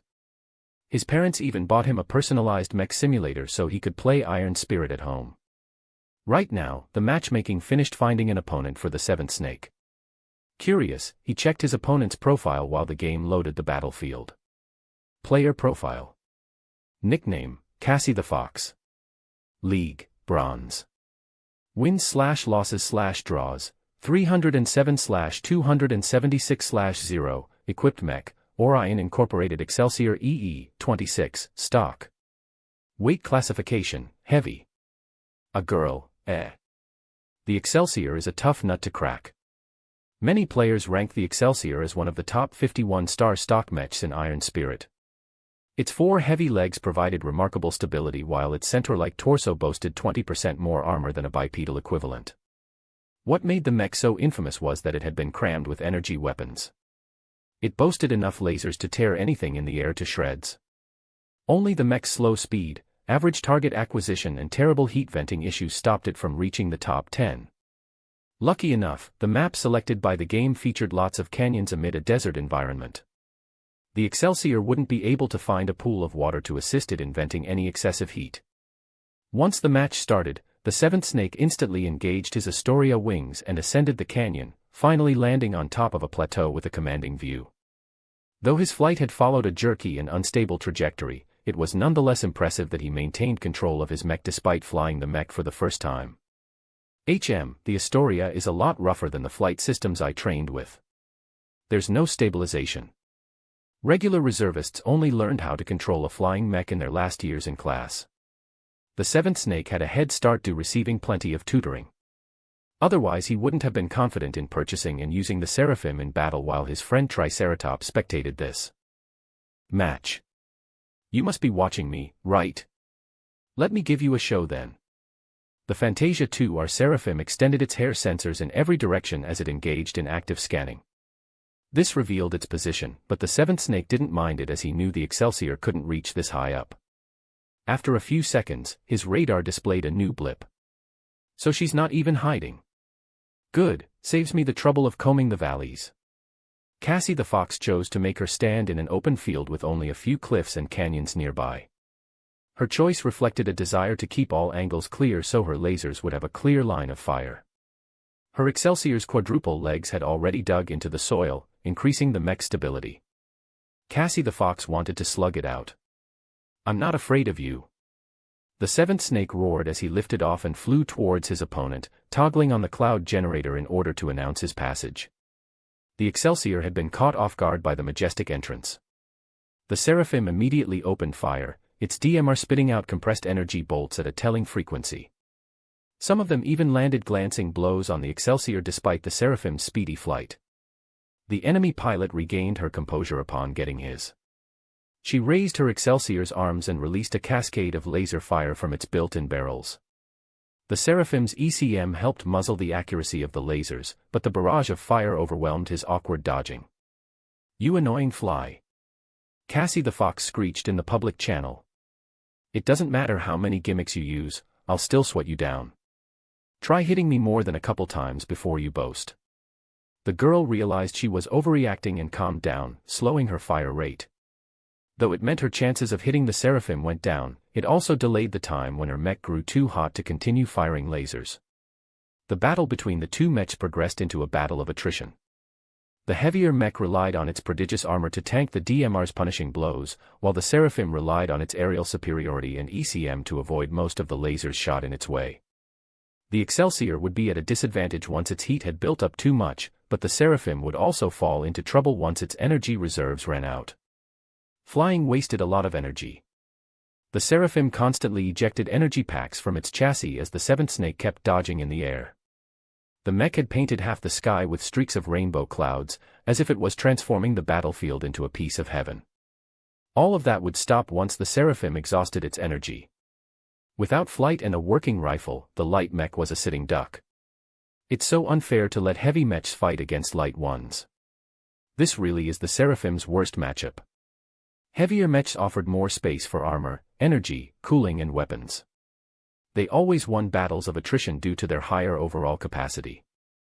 The Seraphim would run out of energy long before the Excelsior could no longer handle the heat. Something had to change. He stopped firing his DMR and detached the energy feed before letting it drop. Instead, he retrieved the combat knife from its holster and held it with both hands. The Seraphim flipped in the air and proceeded to accelerate downward, knife slicing the air as it thrust the weapon forward. "Are you crazy?" Cassie the Fox asked in surprise, though she was whooping in joy as she narrowed her firing angle. Now that the Seraphim dove towards her Excelsior, it became a lot easier to hit. Several beams of superheated light landed upon the slimmer mech's head, ruining both the ECM and aim assist. This made it easier for her to land her shots. However, most of the lasers hitting the torso seemed to burn only redundant armor. Only the hits against the wings of the flight system achieved some real damage.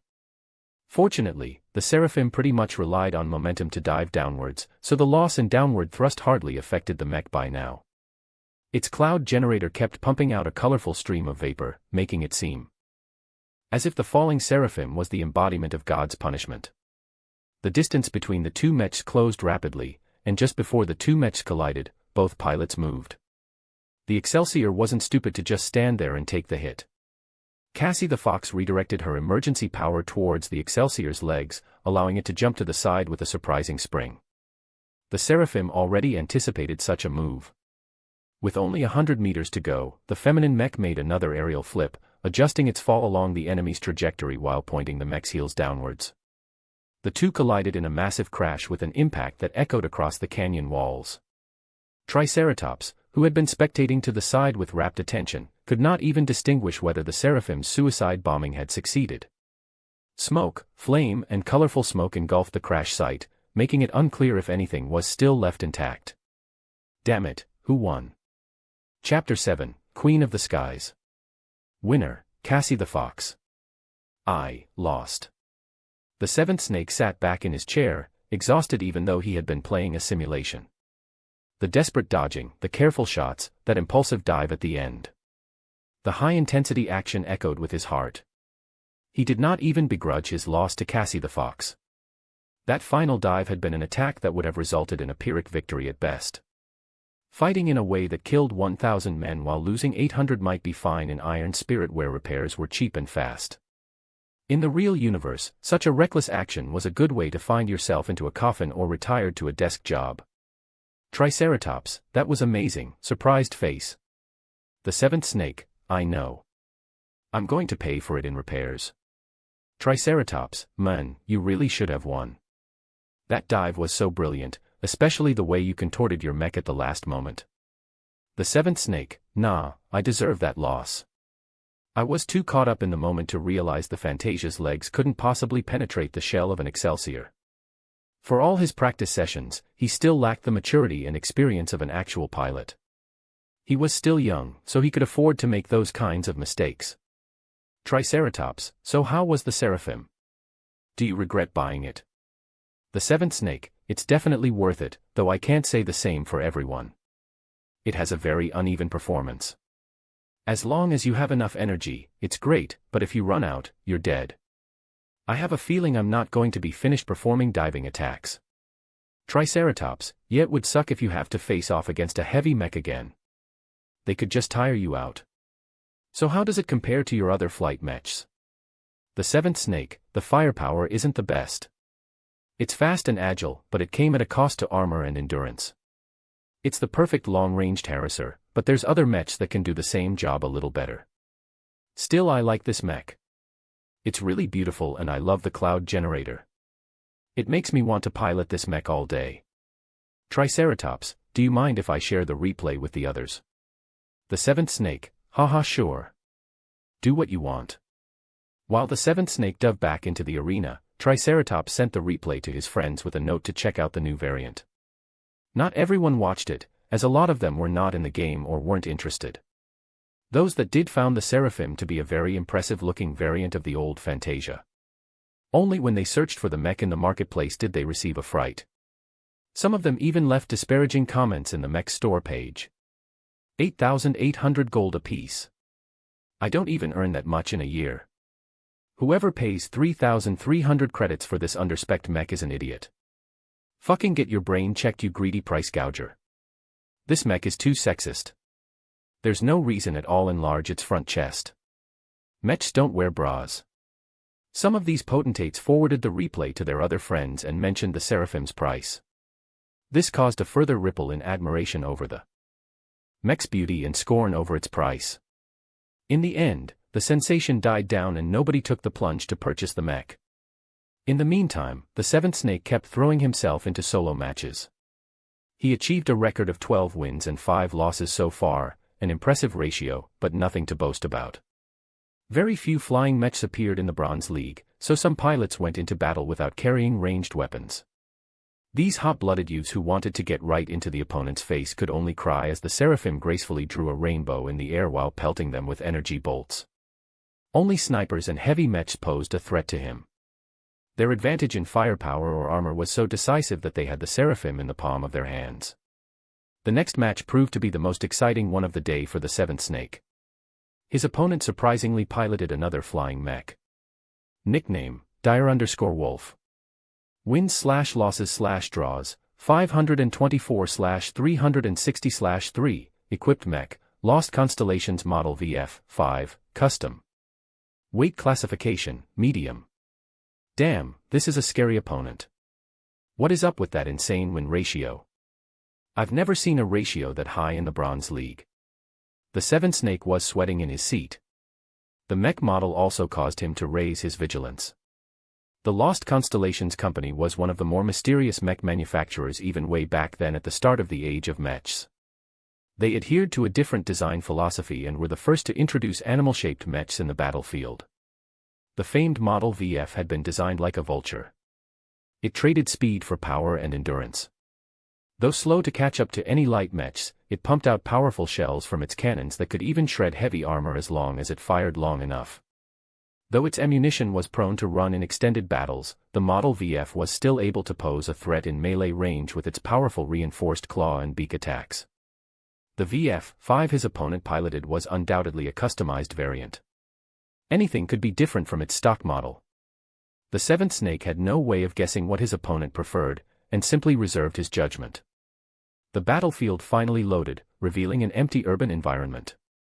The map consisted entirely of a densely packed downtown city. Metal skyscrapers blocked the views of both players while also diminishing the effectiveness of their sensors. I could get ambushed easily by the VF if I blunder around. It's best to wait for my opponent to come to me. The seventh snake deduced. He chose to ascend straight up and chose a random, mid-sized skyscraper to land upon. The roof offered plenty of space but very little cover. The Seraphim turned off its wings before extending its hair sensors. This time the seventh snake maintained a passive scan. Essentially he just extended his mech's ears and hoped to catch a sound made by the enemy. This time he wanted to get a drop on his enemy. If he could take the time to make his first shot, he might be able to cripple the VF's wings. He stayed patient as 5 minutes passed. The time limit for a solo battle was 30 minutes, so he had plenty of time to spare. He was prepared to stand there and wait 25 minutes if necessary.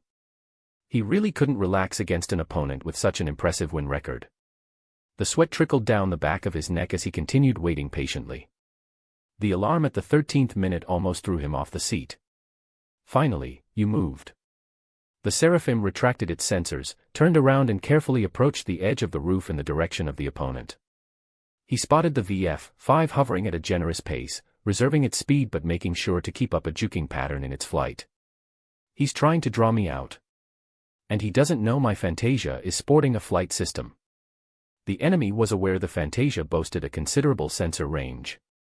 Instead of fruitlessly trying to search the Seraphim, he instead flew around seemingly lazily. The VF-5's flight appeared slow, but it held considerable power in reserves. The VF-5 hit a number of short-range boosters underneath its wings to assist with dodging and carrying out swooping attacks.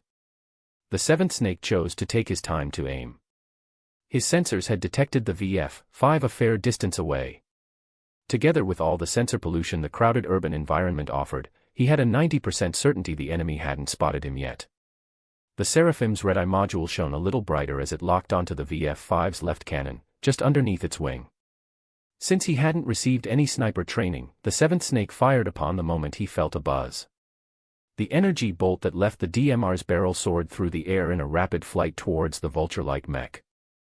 The VF-5, perhaps caught off guard by the projectile's unexpected angle, reacted too late. The wing and the barrel of its left cannon took a glancing blow. It resulted in minor damage to the VF-5's flight systems, but the damage the barrel sustained made the weapon inoperable. Dire_Wolf seemed to be enraged as the VF-5 opened its beak to let out a piercing scream. This sound wave disrupted Seraphim's lock on the vulture-like mech, causing him to miss his follow-up shots. The VF-5 explosively activated all of its boosters, ascending quickly towards the Seraphim. The seventh snake abandoned his position and took to the skies himself. The Seraphim widened the distance while continuing to fire back at the enraged vulture. The VF-5 could only helplessly dodge the shots while trying to keep up. It excelled at bullying ground mechs by shredding them with its powerful cannons, but with one already disabled and the other firing out of its effective range, the vulture performed rather poorly. Only its secondary machine guns achieved consistent hits, but their caliber was so small that even the Fantasia could tank a few bullets as long as they didn't land in the same location. However, it somehow suffered only glancing blows on its chassis so far. The seventh snake kept trying to hit the VF-5's essential systems, such as its wings or its engine, but only managed to clip armor or negligible systems. This bastard's dodging pattern is strange. The seventh snake grew more suspicious as his shots kept leading away from where he wanted them to go. I got it. He's fooling my aim assist. The early versions of aim assistance were easy to fool. Certain movement patterns easily led its internal computers to overcompensate its aim in a faulty direction. This wasn't easy to accomplish in practice. It took an unusually avid mech pilot to even be aware of this solution.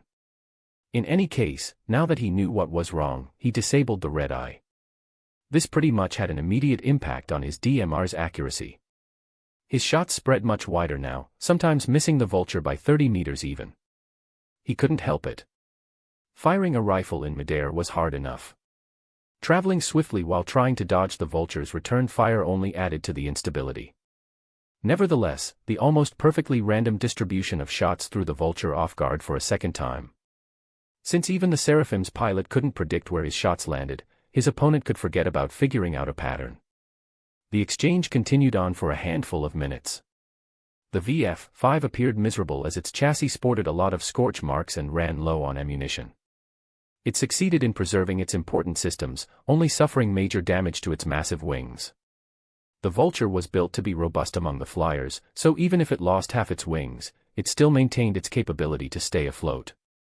The Seraphim on the other hand survived the sporadic barrage of solid projectiles with a few dents. It suffered an unlucky hit at the end when a cannon shell managed to hit the rifle. The impact and subsequent explosion irretrievably wrecked the weapon, leaving the lightly armed Seraphim without a ranged weapon.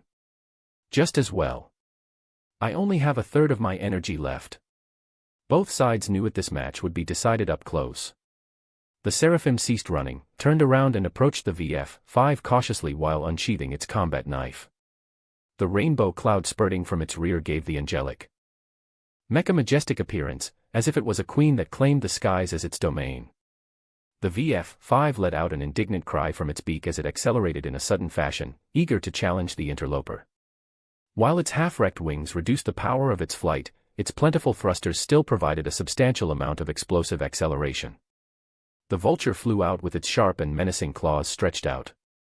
The force of its approach enough to wreck any Fantasia-based chassis in a head-on collision. The seventh snake flitted to the side and used his superior agility in the air to keep his mech safe. He swiped the VF-5 with his combat knife, scoring occasional hits but unable to deal any critical damage. The cloud generator spurted out so many colorful clouds that the streets were almost completely obscured. This didn't affect either mech's performance, as they both switched to alternate vision modes that could easily see through the clouds of vapor. Somehow the VF-5's pilot managed to orient his mech in a way that presented its most armored portion towards the Seraphim. This let the VF-5 use its abundant armor to block the small knife. If the Seraphim's arms possessed more power and carried a better weapon, then it would have carved the VF-5 apart by now. Instead, it had to dodge the VF-5's fatal claw strikes with every approach, suffering a few glancing blows in return, one of which simply sheared off both its legs at the knees. The seventh snake felt constricted, and as his energy reserves fell to the last 10%, he again staked odds to a final blow. He stopped dodging sideways and flew towards the VF-5 head-on. The vulture noted the change in strategy and extended its claws and its beak in anticipation. At the last moment, the seraphim chose to dodge to the bottom right, straight at one of the VF-5's claws. The reinforced limb tore through the seraphim's thin armor plating. The angelic mech's head crunched loose while its torso had been sliced halfway through, disabling countless essential systems. The VF-5 suffered catastrophic damage in return. The seraphim's combat knife sunk deep in its chest armor, and while it suffered little damage so far, the close-ranged strike possessed enough momentum to carve through its plates. Red liquid leaked out of the gaps. The seraphim had succeeded in piercing the cockpit with its last gambit. Both mechs lost their propulsion and fell. Winner, the seventh snake. Chapter 8, Visitor. V's face soured as his eyes skimmed through his analytics page in iron spirit. Really, what am I paying so much crap for? I thought advertisements are supposed to work. He only had 20 days left to complete the system's mission of selling 100 virtual mechs. So far, VES only managed to sell his handcrafted Fantasia to our Seraphim. That meant the other mechs he sold lacked his personal care and attention. Not only did their specs degrade, they also sold for twice its already ludicrous price. When VES visited the Seraphim's store page, he encountered hundreds of disparaging comments. 8,800 gold XD. Do you lack a few brain cells? Are you autistic? Then go ahead and buy this gold-plated piece of turd. Can anyone lend me 8,700 gold? I promise to pay you back once I dominate the arena. No one can withstand my secret weapon of crapping rainbows. Don't buy this mech. This is an over-engineered piece of shit that simply slaps a lot of extra parts together. Just buy a real flying mech instead. With comments like these splattered over his mech, no wonder he couldn't make an additional sale. VES had learned a valuable but expensive lesson with this experience. I lost sight of my target audience. I thought I could have slapped a lot of components together without consequence. But the Bronze Leaguers are mostly a bunch of kids with little gold and credits to spare. One-star mechs acted as training wheels in the game. As training tools, most potentates didn't bother to make an emotional connection to the mechs they piloted, considering them to be horribly outdated. The Bronze Leaguers paid more attention to the amount of performance they could squeeze at a given price. It was a good thing he hadn't spent the rest of his time in vain. Other than stuffing Lucky with ores, he also extensively reworked the Fantasia 2R into a new variant. It had been his most major project to date, flexing all of his new skills to his limit, especially the light armor optimization sub-skill. The new Fantasia variant sported complete matte gray armor plating. VES had painstakingly removed its original armor plating and replaced them with the newer and more efficient Miran 21 ultralight armor plating. To retain and even improve the mech's durability, VES had to recalculate every plate's profile and thickness, bulking up the mech in many areas. Despite the increase in armor, the mech's weight still enjoyed a considerable reduction, making it faster and nimbler on the ground. VES felt highly satisfied with his work so far. He appreciated the miraculous powers of the system for allowing him to get accustomed to such amazing procedures in a matter of days instead of months. In a good mood and prompted by his rich creativity, he even added in the Fayette ECM and the festive cloud generator onto the custom mech's head. In keeping up with the Ghost theme, he set the clouds to generate only grayscale colors, nicknaming the mech the Phantasm. Design evaluation, Fantasia 2R Phantasm. Variant name, Fantasia 2R Phantasm. Recommended role, Scout/Ambusher. Armor, C-. Carrying capacity, F+. Aesthetics, B+. Endurance, D+. Energy efficiency, D. Flexibility, C. Firepower, D-. Integrity, C. Deviance, 8%. Performance improvement, 11%. Overall evaluation. You have been rewarded with a lottery ticket for achieving superior performance improvement with minimal deviance. VES widened his eyes at the second message. The system evaluated his custom work to the same standards as the industry, which made sense now that he thought about it. He had learned this in college but forgot about it when he grew delusional from possessing the system. Overenthusiastic designers who pumped in a lot of resources into a mech and only achieved a couple of % improvement over the stock model were regarded as trash. On the other hand, designers who changed only a few things here and there and can still achieve an improvement of over a dozen % were regarded as masters in their field. VES had gained the system's approval with the Phantasm's economical design. With 3 cheap components, he partially re-engineered the old Fantasia 2R's frame into a stealthy predator. The Phantasm could do everything the stock model was capable of, but just a little better. The real star of the show was V's tedious swapping of its armor. The Mirant 21 might have offered less protection, but it weighed a lot lighter. Padding the Fantasia with additional form-fitting plates offered better protection but still managed to achieve an overall weight reduction. Not every newly graduated mech designer could accomplish the same. Without cutting down redundant and inefficient sections while making sure their spots remained somewhat covered, VES could never have improved the armor so effectively. And now he held another lottery ticket. Like an eager kid with candy, VES quickly switched to the lottery page and spun the metaphorical wheel. Come on, give me something good, like a production license or a bag of credits. You have received a strength candy. Strength candy. Increases strength by 0.1 upon consumption. Strawberry flavor. VES fell on his knees and let out a frustrated scream. Come on, system. I worked so hard the last few days. Why don't you throw me a bone or two? He felt like a wizard who decided to pump some iron in the gym. Developing his muscles was an unnecessary luxury that provided little help in his predicament. Well, since he received it, he might as well use it.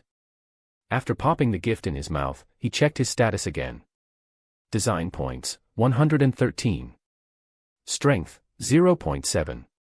Evaluation, should pursue a career in designing space shuttles. He hardly felt the increase in strength, but after looking at the other benefits the system had brought, he felt pretty content. The system might not think highly of VES right now, but he knew it could change in the future. After I complete 2 good designs, I will have enough DP to buy a new sub-skill. The past week, VES benefited a lot from the sub-skills he had already bought. Even though they offered the lowest tier of knowledge, they vastly improved his existing competencies and sharpened his instincts. He currently considered whether to buy additional sub-skills, or begin upgrading his existing ones. One would widen his base of knowledge and the other one would deepen it. Neither of the choices were wrong, so VES had a hard time making a decision. The doorbell rang, interrupting V's introspection. He wasn't expecting any visitors, nor did he order something to be delivered. Curious, VES activated the front door's camera. Hey Vesey. Are you in? It's me, your cousin. Melinda. VES exclaimed. He jogged over to the front of the workshop and met his cousin with a hug. Long time no see. No thanks to you, little Vesey. Melinda smiled as she ruffled her younger relative's hair. I see you changed your digs. It looks very small. I know it doesn't look impressive, but I'm stuck with it so I might as well make it my home. The two entered the workshop's small living apartment and sat down on a beaten-up sofa. Lucky, who had been happily napping in the middle, meowed with indignation as he was pushed to the side.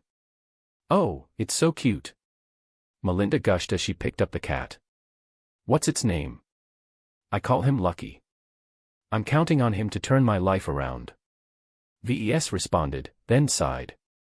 I know you didn't come because you missed me. Tell me what the family wants. The Larkinsons had been an established family of mech pilots for at least 200 years.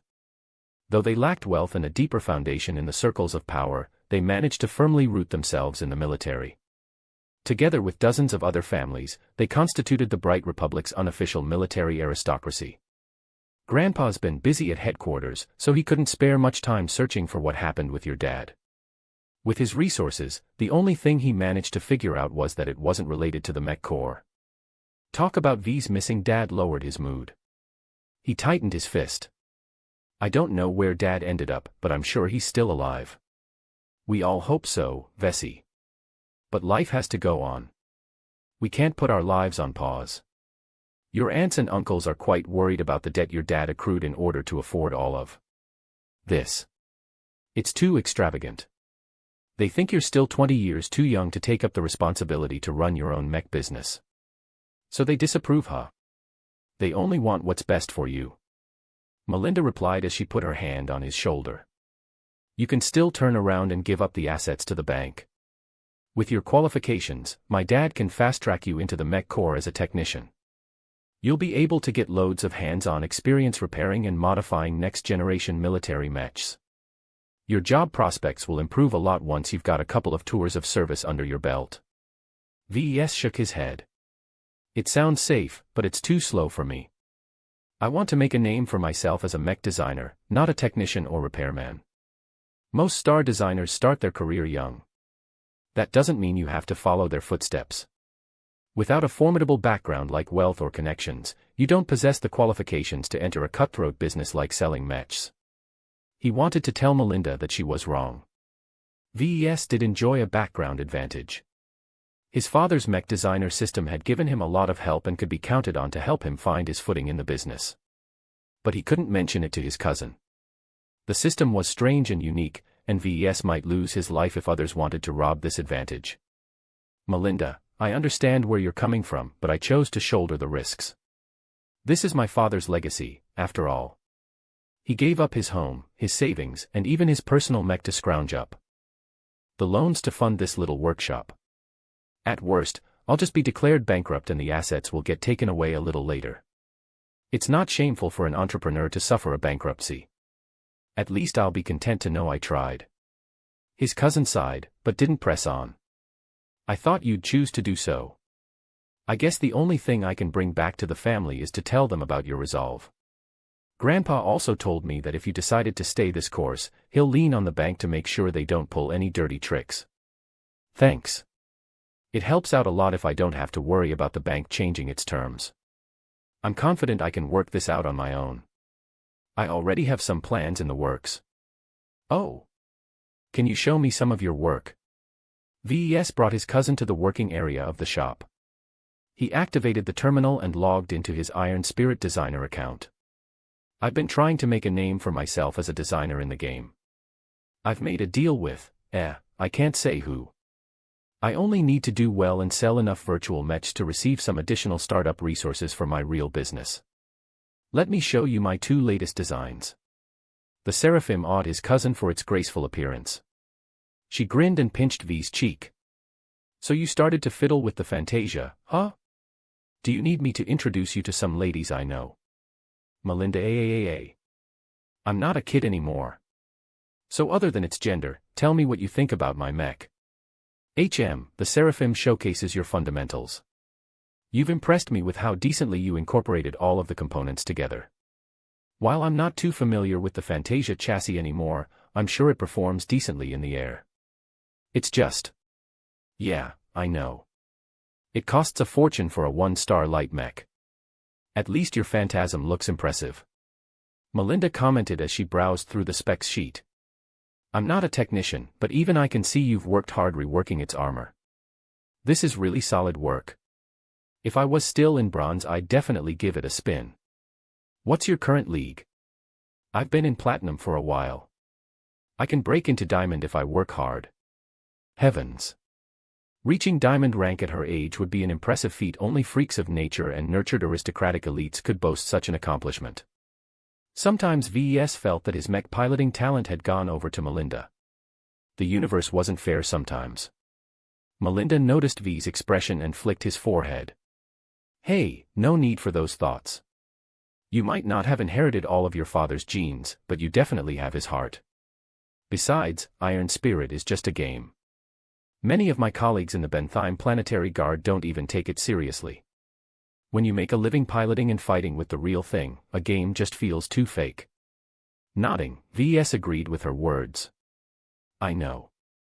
Designing mechs in Iron Spirit is just a springboard for my real universe business. If I manage to achieve enough sales, I can receive a grant of some sorts. I'll be sure to recommend your models to the Munchkins back home. Melinda smiled as she thought of pinching the faces of her cute little nieces and nephews. The Larkinsons weren't exactly unified like real aristocratic families, but they kept in touch even as they spread out over many planets in the Republic.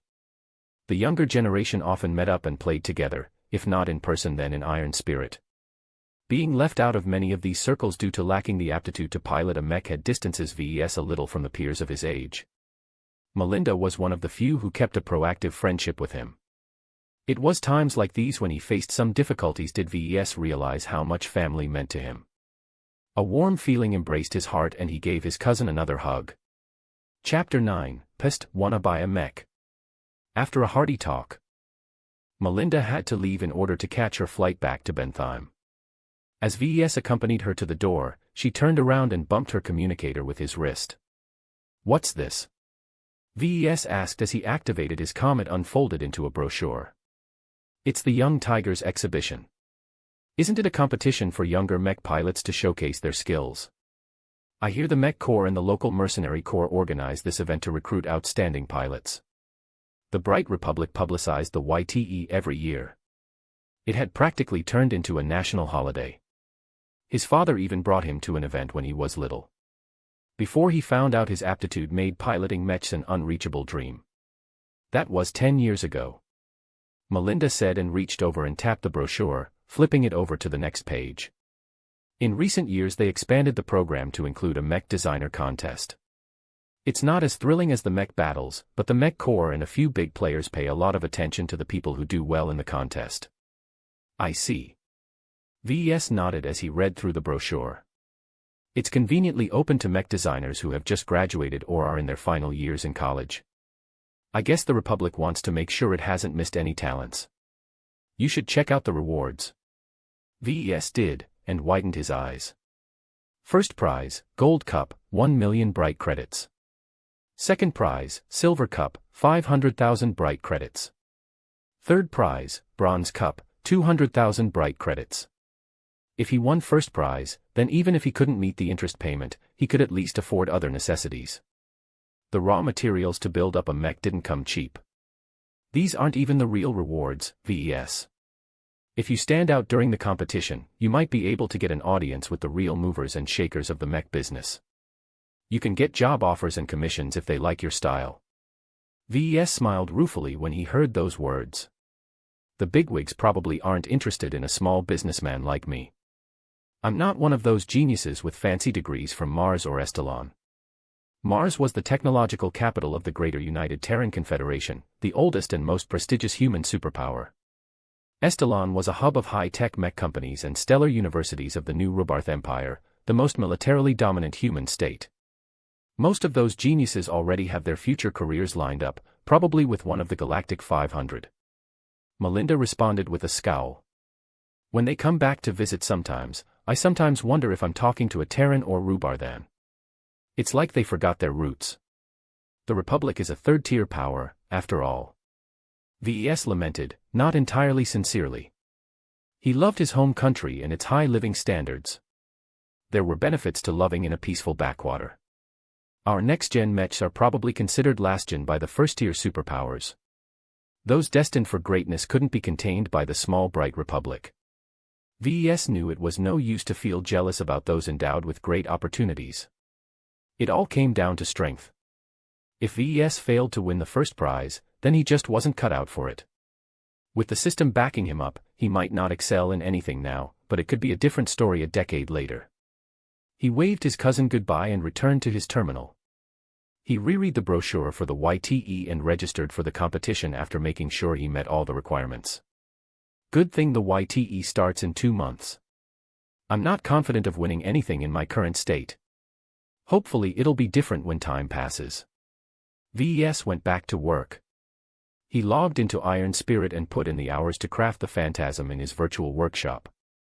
Seeing each component roll out of the 3D printer and place them in the appropriate place helped him understand his creation further. When he finished the assembly and tested its specs, he put the new variant on sale. Fantasia 2R Phantasm. Purchase price, 3,600 gold, minus 50%. Premium price, 750 bright credits. Comparing the new Phantasm to his earlier Seraphim showed a stark contrast in price levels. Fantasia 2R Seraphim. Purchase price, 8,800 gold. Premium price, 3,300 bright credits. His handcrafted Phantasm only sold for 1,800 gold, which represented a great deal. The next models after his first Phantasm would be fabricated automatically, leading to a slight reduction in quality and a doubling of prices. Still, at 3,600 gold a customer would not be disappointed at the Phantasm's performance. After VES proudly put his mech on the market, he visited the usual mech enthusiast boards on the galactic net and boasted shamelessly about the Phantasm. Not every mech designer chose to create a variant with a reimagined armor configuration. At the very least, VES hadn't found any other Fantasia variant on the market with a full-body Mirror 21 armor replacement. A few days passed by. Nothing else changed except occasionally picking up Lucky's gems. The benefits it provided remained minor as ever, but VES still remained optimistic. Once his cash flow improved, he planned to buy a few exotic minerals and find out if Lucky was worth his gold classification.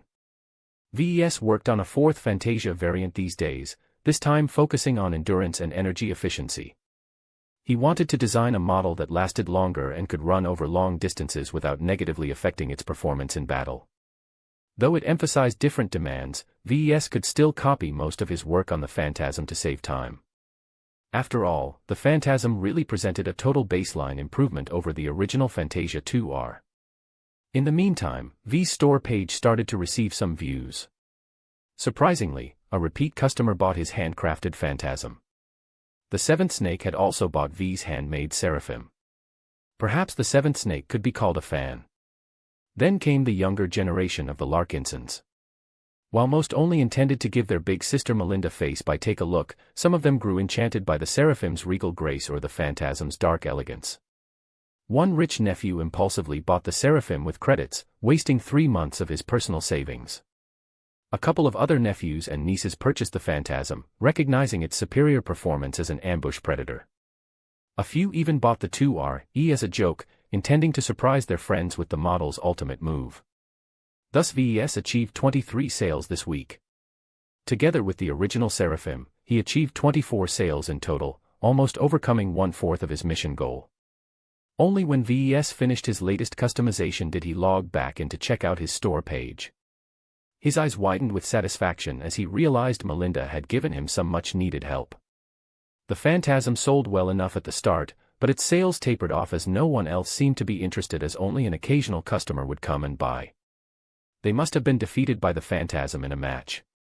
Together with the 50 design points VES received from developing his latest design, he gained a total of 73 DP. He only needed a little more than a dozen mechs to accumulate 200 DP. Once he reached that point, he could treat himself to something good from the system's skill tree or store. He uploaded his newest work in Iron Spirit, and again he painstakingly built up its first model by hand. Just like when he fabricated the Phantasm, he felt a deeper connection with the Fantasia chassis by being involved in every step of the way. Once the model had been built up, VES immediately chose to put it on sale. Fantasia 2R Nomad. Purchase price, 3,400 gold, minus 50%. Premium price, 700 bright credits. The Nomad weighed more than the Phantasm, courtesy of its extra energy packs and armor plates. The Nomad nonetheless came without the other model's Fayette ECM and Festive Cloud generator modules, which ultimately resulted in a lower price. VES judged the Nomad's performance wasn't shabby, but it lacked a certain wow factor the previous two variants possessed. I'm starting to run out of ideas. I don't think I can force myself to pump out another Fantasia variant again without purchasing new parts, which I can't afford. With only half a month left to go, VES needed to do something about the mission the system gave him. The Nomad's introduction to the market might help progress his sales, but he doubted he could achieve 100 sales before the deadline passed. I need to go out and push my mechs in person. Frankly, VES was too poor to afford a more sophisticated solution.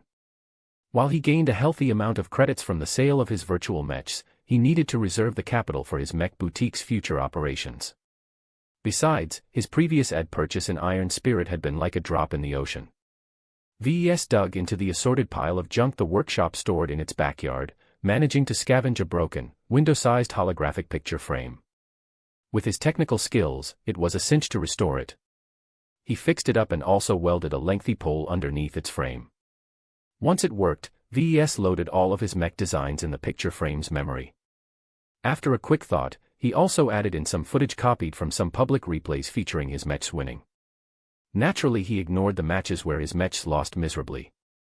Ready to go out, VES took the board and called for an air cab. "Hey Lucky, you wanna go out and take a look downtown?" Once his transportation arrived, he took a leisurely trip to the downtown area of Rodrigo's Rest. Having lived in the suburbs for much of his life, VES was more than familiar with its streets. He knew where all the kids hung out after being released from school. He arrived at the local gaming center and took a spot next to the other people holding their boards ready. Lucky meanwhile jumped about here and there, exploring the trees and lantern posts in perplexed curiosity. VES wasn't worried he'd run off, so he let his pet explore to his heart's content. "You new here?" A grungy guy looking like he needed a couple showers asked. "Yeah." "Why re you here?" "What else?" "I have to sell my product urgently." VES helplessly confessed. "Anything I should know?" The dos and don'ts. Grunge had mentioned a few short tips. Above all else, don't annoy the managers. They want kids to come in and out without any hassle. The two along with the others waited patiently for the kids to come out of school. Once the first eager teenagers arrived, VES went to work. "Do you need a new mech that's swifter and lasts longer? Then I've got a mech for you." Naturally, most potentates ignored the people soliciting their products. Only a couple of young pilots spared a glance, but their eyes only stayed focused for a second or two before they entered the game center. Standing for hours at a time holding an animated board tired VES out. He gritted his teeth and carried on with his work to push his mechs into the minds of the visiting players. Things changed once Lucky returned. The cat evidently had his fill of exploring the environment. It effortlessly jumped on top of a trash can near VES and rested languidly atop its cover like a king surveying his serfs. The cat's fine workmanship and agreeable expression attracted a few girls. "So cute. Can I pet it? It's such a big baby." Lucky appeared overwhelmed, but VES put a hand on its neck to calm him down. "Please don't press against my cat. He's young and hasn't been out very much." After realizing the young women weren't out to hurt him, Lucky meowed and stared at them with his shiny eyes. "So adorable. Let me take a picture with him. I love his liveliness. It's even better than the dog I have back home." "Did you build him yourself?" VES coughed awkwardly and shamelessly answered, "I was involved in its creation, yes. Lucky is unique and isn't for sale, but if you're interested in my other creations, how about you take a look at my phantasm?" As groups of squealing girls tried to pet and take pictures with Lucky, VES allowed them to do so as long as they behaved. The cat seemed to lap up all of the attention, as if he was making it up for the times when VES appeared too preoccupied with his work to play with his pet. Nonetheless, the steady stream of girls allowed VES to conveniently insert a few mentions of his products. Be sure to search for the Fantasia 2R Phantasm when you visit the in-game market. It's the perfect mech if you want to look good while kicking your friend's ass. Maybe 99 out of 100 girls paid zero attention to V's words. If the one girl who actually paid attention visited his store page, then VES felt his hard work was worth the trouble. Surprisingly, his increased strength allowed him to stand on the sidewalk and last a little bit longer. Holding the picture frame up tired him a little less than he expected. His physical strength also translated into mental strength in a way VES couldn't really figure out. He felt the effects anyway. This made him reconsider the utility in upgrading his other, useless attributes. Maybe upgrading my dexterity will make my thoughts nimbler, and upgrading my endurance will increase my willpower. The system isn't what it seems in the first place. There's a lot depth to it and I've only dipped my toes so far. After the sun started to dip down below cloudy curtains horizon, VES called it a day. He ate a quick meal at a local restaurant and took a shuttle ride home. Sinking tiredly into his sofa, VES activated the system and checked his progress. Mission progress, 35 out of 100 sales. He sold 12 mechs today. If his sales kept up the same pace, then he'd definitely accomplish the mission within a week. He also accumulated 198 DP. With just a few more sales, he'd reach the threshold of 200 DP, opening up a lot of options in the system's shop and skill tree. Though other mech designers might scoff at V's pathetic street peddling, all of his hard work had paid off for him personally. Naturally, Lucky contributed much to his success. He picked up the sleepy cat and stroked his muzzle. "You've done a good job acting cute. I'll order a few treats and have it delivered tomorrow." Lucky meowed in contentment. Part 1 of the series ends here. Thank you for watching and listening. If you find it interesting, please give us a like, a comment and a subscription so that we have the motivation to make the next videos.